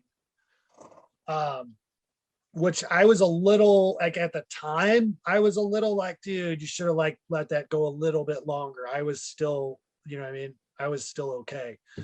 But really, I might have just got punched in the head by Roy Nelson a few more times. That wouldn't have been good. So listen, I'm laughing saying, man, that's something that I definitely don't want to be the receiving end from, for sure. Yeah. So I mean, I in that regard, I kind of wish I think maybe I still could have pulled through that, but But you got 2 knockout losses in a row. Was there any concerns about your mental faculties or? I didn't have any, but that it might have been that fight where, because it was after the fight and they came up to me and somebody came up to me like, hey, have you seen the doctor yet after your fight? And I was like, no. And then Rob was like, dude, you just saw the doctor. And I was like, I mean, yes. So I meant yes, obviously. Give me the answer. So maybe a little. I don't. That it was either that fight or another knockout, one of the other ones. But I was like, no, dude, you just saw the doctor. No, I didn't. What are you talking about? Don't remember any of that. Wow. You go into Minatoro Nogueira in Rio. You're in his backyard. That's bonkers too. That one, that was another short notice fight. I got that on about 3 weeks notice also. And I had just had surgery. I had 3 fights and 2 surgeries that year. It was a busy year. Wow. Minatoro Nogueira comes in to defend Jiu Jitsu, to prove one last time that it actually works.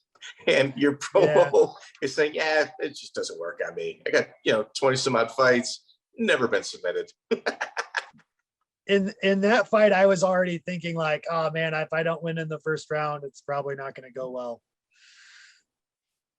Just because it was on such short notice and my cardio was pretty low.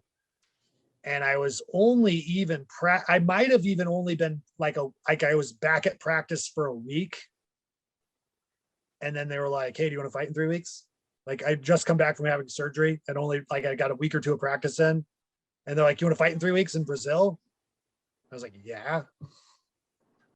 I've never been to Brazil. I would love to fight in Brazil. So I got a free trip to Brazil, which was pretty cool. How was your relationship with Joe Silva?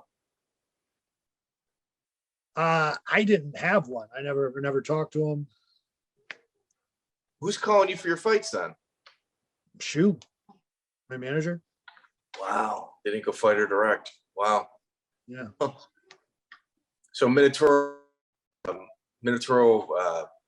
lands an armbar, and they're complimenting your jiu-jitsu defense the entire way. And it was fantastic. It was fantastic. Well, right at that point, like realistically, he could have submitted me with any submission he wanted to at that point in time. Like I wasn't gonna, like I was pretty tired. You'd already proven a point and put on a show. Yeah. Yeah, Miguel, the one interesting component about this is, it's jiu-jitsu versus wrestler, but Nogueira, as he enters the ring, gives you a fist bump. Like you got a legend in the sport, understanding its show. He actually understood you. I know. I really like Nogueira is a good guy. I have a lot of respect for him. And like there was some, even Brazil in general, everyone's like, oh, you said jiu-jitsu doesn't work. Are you scared to go to Brazil? I'm like, no, why would I? How was your reception there? I was more scared to go to Abu Dhabi because of the news than I was to go to Brazil. Like, Mm-hmm. How was your reception in Brazil? It was good. Everybody was awesome. And then I stayed an extra week. They had me do some like weird public relations stuff with, I don't know, but it was fun. That's cool. That's a beautiful country. Definitely. I stayed an extra week. I made sure my flight home was a full week after the fight. So I got an extra week to just hang out and sightsee and go to the beach. And did you roll? Stumble into a favela and be like, I don't want to be in this neighborhood. Did you roll it all? Did I like work out? Yeah. Did you work out there in any of the gyms? Not at all. Not at all. That's wild. So Gabriel Gonzaga, UFC 162. Drinking. Just drinking? Yeah. Gabriel Gonzaga, 162. I've been to Rio a few times, and oddly, I've never rolled either. Why would you go to Rio to roll? That doesn't even make sense. Yeah, there's a beach. People do that, actually. It's weird. After UFC 162, obviously you leave after fighting Gabriel Gonzaga, and you end your career against Kalib Starnes in Titan FC. Now, you had, your careers ended with 3 canceled bouts, 2 against Walt Harris and 1 against John Mason. We had mentioned this to Walt Harris in our interview with him. How come you just couldn't put an extra bout together at the end outside of Kalib Starnes? That's another funny story, actually.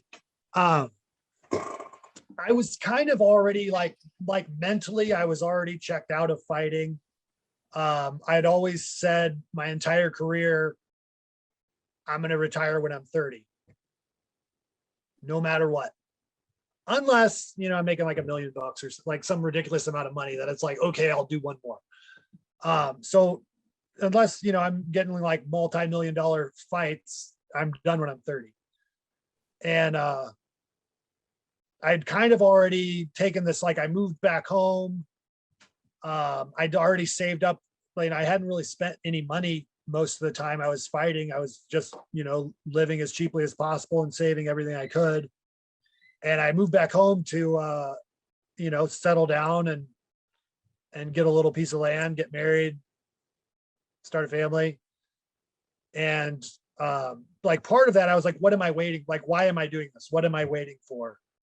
And fighting was like, it was fun. It was a way to make money, but ultimately it was a means to an end. Like fighting wasn't the end goal. The end goal was to have enough money to do actually what I would like to do. And so like, I was kind of done. Like I'd already, like at that point, at the time of my last fight, I had bought a property already.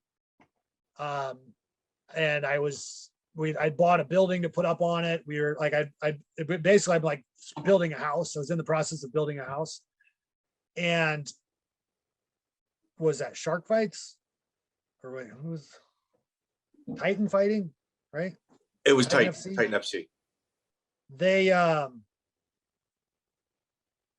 they kept moving like even my last fight I did have with them, they moved the date like 3 times on me. So it's like, oh, it's going to be here. Okay, just kidding. It's going to be there. All right, just kidding. It's going to be there. And I got to the point where I was just like, whatever, just let me know whenever you figure it out and I'll show up. Like, I don't even give a shit at this point. Like, I'm trying to do other things. I'm like, I just got married. I'm having a kid. I'm building a house. Got a lot of other stuff going on right now. And these guys are just jerking me around and changing the date every 2 weeks. So I was just like, whatever, I'll show up when you tell me to show up. Just let me know when you get it figured out. And I kept working and doing other stuff. And then I was like a week out. I think a week out from that fight, I quit working on the property and building a house. And then I lifted twice, biked twice, and ran once, I think, that week. And that was my fight prep. That was my fight training, my fight prep. I didn't do any jiu-jitsu. I didn't do any sparring. I lifted twice, biked twice, and ran once. And then showed up for that fight. That's wild. It's kind of good to go out on a win, but like Starnes, how was the fight? Why don't you describe the fight to us? Because Starnes is a guy that is kind of better suited at like 200 or even 185, right? Yeah, he was smaller, which was part of why I wasn't really super worried about it. And then, but he was tough and he kept coming. He had a good game plan. His goal was clearly to gas me out. Which, he had a good chance of doing. I was not in that good of shape. At the end of that fight, I was barely standing. I was like kind of like dancing around, like, look, I'm still on my feet. But like it took everything I had to do that. And I did it just to show off, like, look, I'm still jumping around. I have so much energy. I was dead. I couldn't do anything. So Dave, you're living in France right now. Do you ever go to the local mixed martial art events there? No. So you never got to see Ngannou fight on the independent scene, huh? No, that would have been, I've only been in France for a year. Okay. No, let's play a little game. I think MMA was only even legalized in France like 2 years ago. Do you know who the UFC champion is right now? Yes, heavyweight? I do. Oh, okay. Yeah.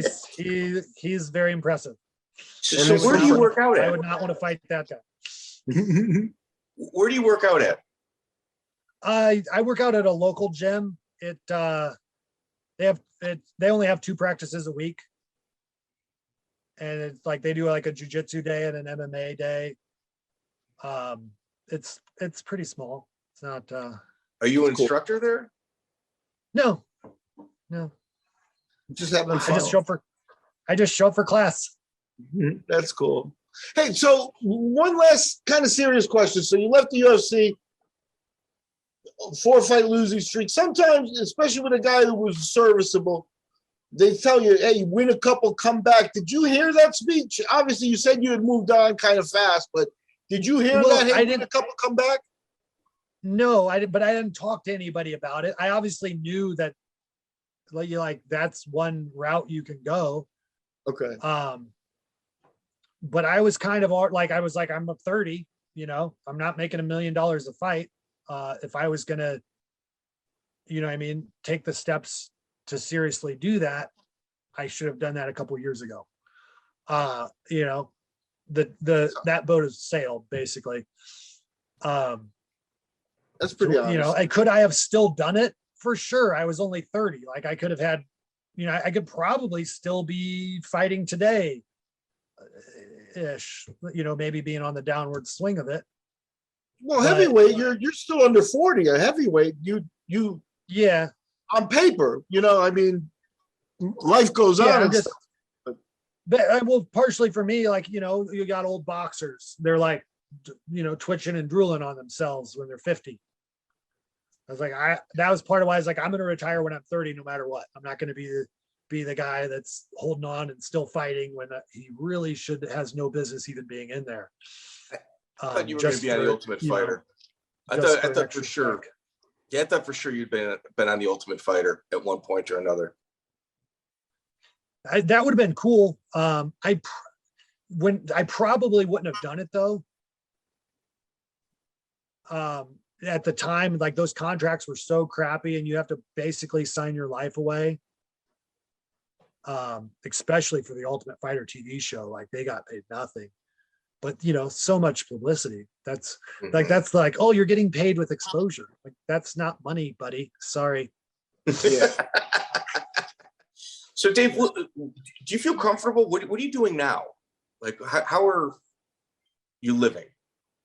I'm doing all right. I've got a nice little, I call it like a mini farm. It's like we got like 5 acres in France. We've got a pond, a creek, got some goats, nice little garden.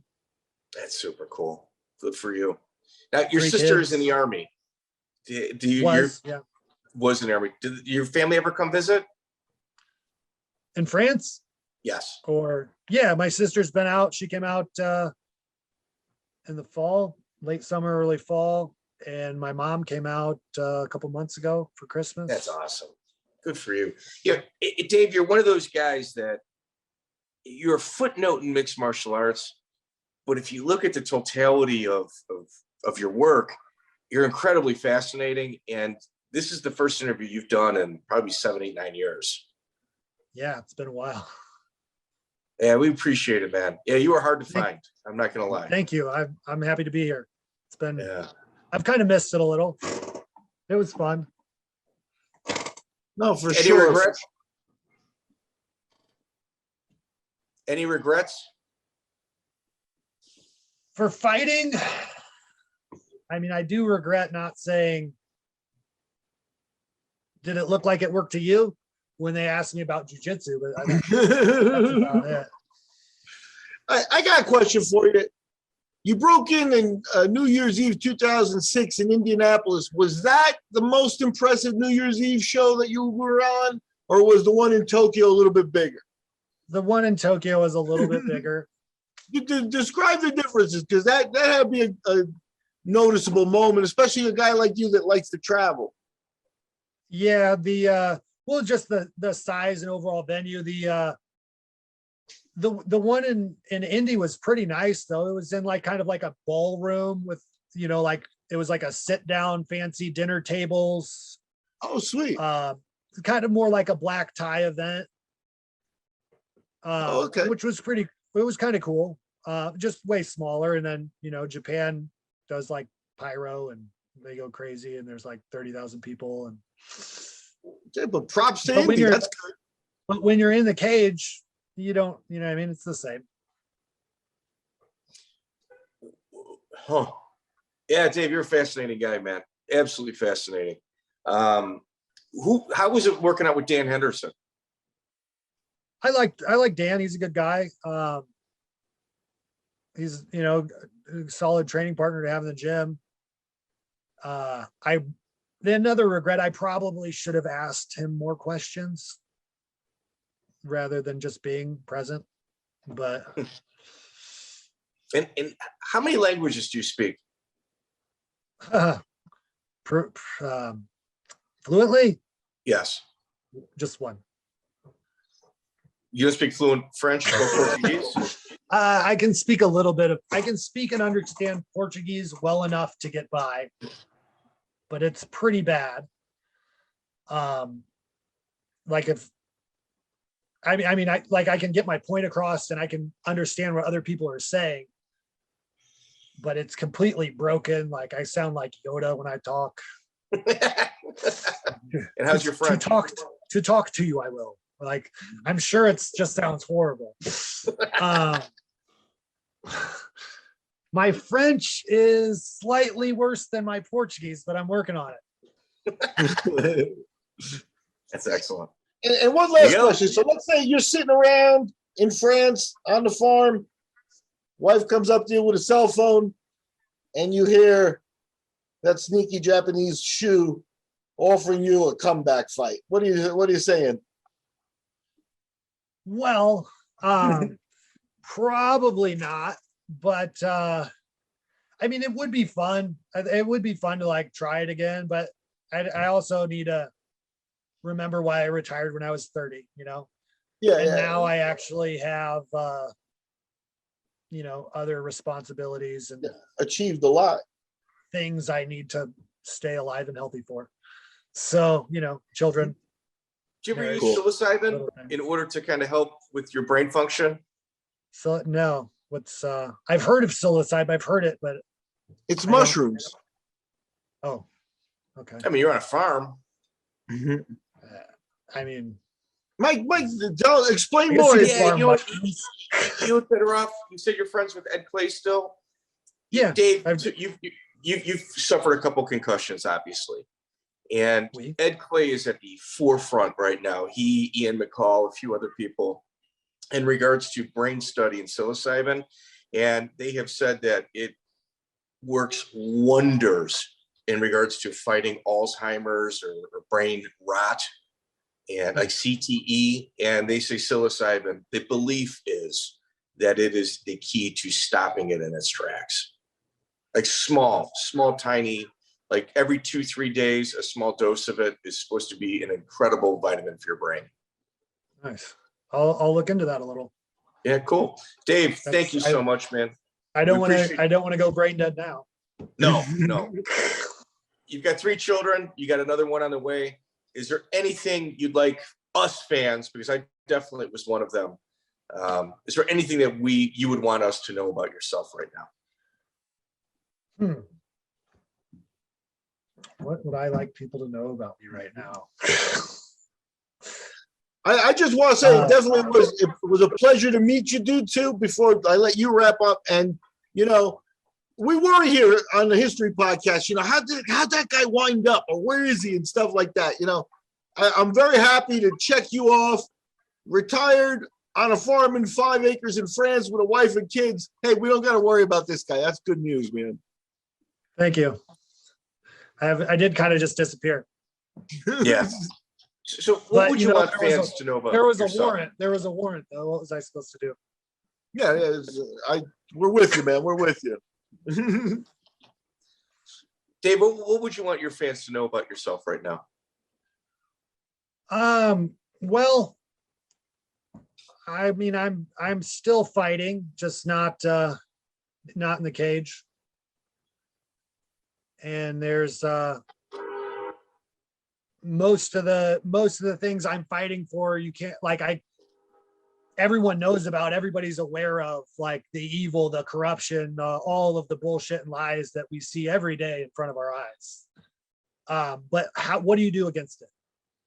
What can you do against it? There's not, you know what I mean? There's not anything other than like your own personal choices you make every day to not, you know, not react to those things, not have that be a part of your life. Which is still a struggle because after all of the drinking and fun and partying I did, I am easily distracted, and you know, all of that, and that's all, the whole system is geared towards that. Be distracted. Don't, you know. So Dave, I agree. I hope you turn up at an IBJJF out there and just kind of show these young kids what it's all about, man. I hope you. I actually have been thinking about doing a jiu-jitsu tournament for fun. Okay. If you're looking to do gi jiu-jitsu, you got to do Abu Dhabi Jiu-Jitsu Pro with our friend Lubo. They do them in Sofia, Bulgaria. I don't think it's an expensive flight from where you're at, but you know, we could definitely take care of you on that one. Nice. I'm down. Excellent. I'll do a gi jiu-jitsu tournament. I'm only a blue belt. Yeah, if you want to have fun now that you're a blue belt, you really have some knowledge. Still do the jiu-jitsu tournament like you used to, like not doing jiu-jitsu at all, just and wrestling. It'll be more fun. Yeah, well, as a blue belt, like if you take my former jiu-jitsu skill, add blue belt to it, it's pretty formidable. It's like the black belts couldn't beat me when I didn't even have a blue belt. Like ferocious. Yeah, you might need a big actually old school. When I first got to Nashville MMA, one of the black belt instructors there it was like, I'd been there for a month. I'd been there training every single day, 2 practices a day for a month. And I kind of looked at him. I was like, hey, I've been training for a month. We work out every day. Who do you think is going to tap who out first? You think you'll tap me out first, or I'll tap you out first? And he was just like, looked at me like, you're an ass. It was funny though. No, it's funny. I think you need an instructional DVD set. I was still I'm literally a no stripe white belt asking a black belt like, hey, who do you think is going to tap who out first? Love it. And it was me. I tapped him out first. You tapped him out? Not that day, but we'd been practicing together every day for a month, and neither one of us had submitted each other. He'd never submitted me. I'd never submitted him. At training 2 practices a day, every day for a month. Now, I did eventually tap him out, but he also did eventually tap me out. But you got him first. I'm just saying I got it first. Dave, but your mind in regards to figuring out these high-end math equations was so advanced. What? The high-end jiu-jitsu math equations, the way you were able to kind of figure out movement was so advanced. Yeah, I don't know. That was I don't know that I did that. It just kind of happened. No, I mean, the thing is that's impressive is that without the pre-knowledge, like your instinct when you're in a scramble, and also just your raw physical ability, because that most people get caught or get, you have to be very fast to not get caught, to not let them sink that movement, I had a pretty, starting out, my only real rule for jiu-jitsu was, as soon as I feel a little uncomfortable and I don't know what's going on, just disengage. It's good business. And since I didn't know what was going on, you disengaged really a lot. Yeah, it works. But there's unless I put myself and go into that move with you, you can't do it to me. So excellent. Dave, thank you for your time, man. I mean, we got almost 2 hours with you. Enjoy your family. It makes us happy that you're in a good place, man. And coming from Indiana, I know I saw you fight a few times live. It just kind of brings back a lot of nostalgia for myself. You guys. So, Mike, Dave Herman is in the books. Good job. I got to give the MMA detectives, I guess we actually got to give the MMA detectives, bro, maybe, I don't know, but somebody in the family over there did some freaking tracking down on Dave Herman, and that's a good job right there. We got, I guess, a fugitive. Another one. Yeah, we got a fugitive. I'm not sure if it's our first fugitive, but it's our first admitted fugitive. Definitely. Yeah, and we've got people who were fugitives, but are no longer fugitives at the time of the interview.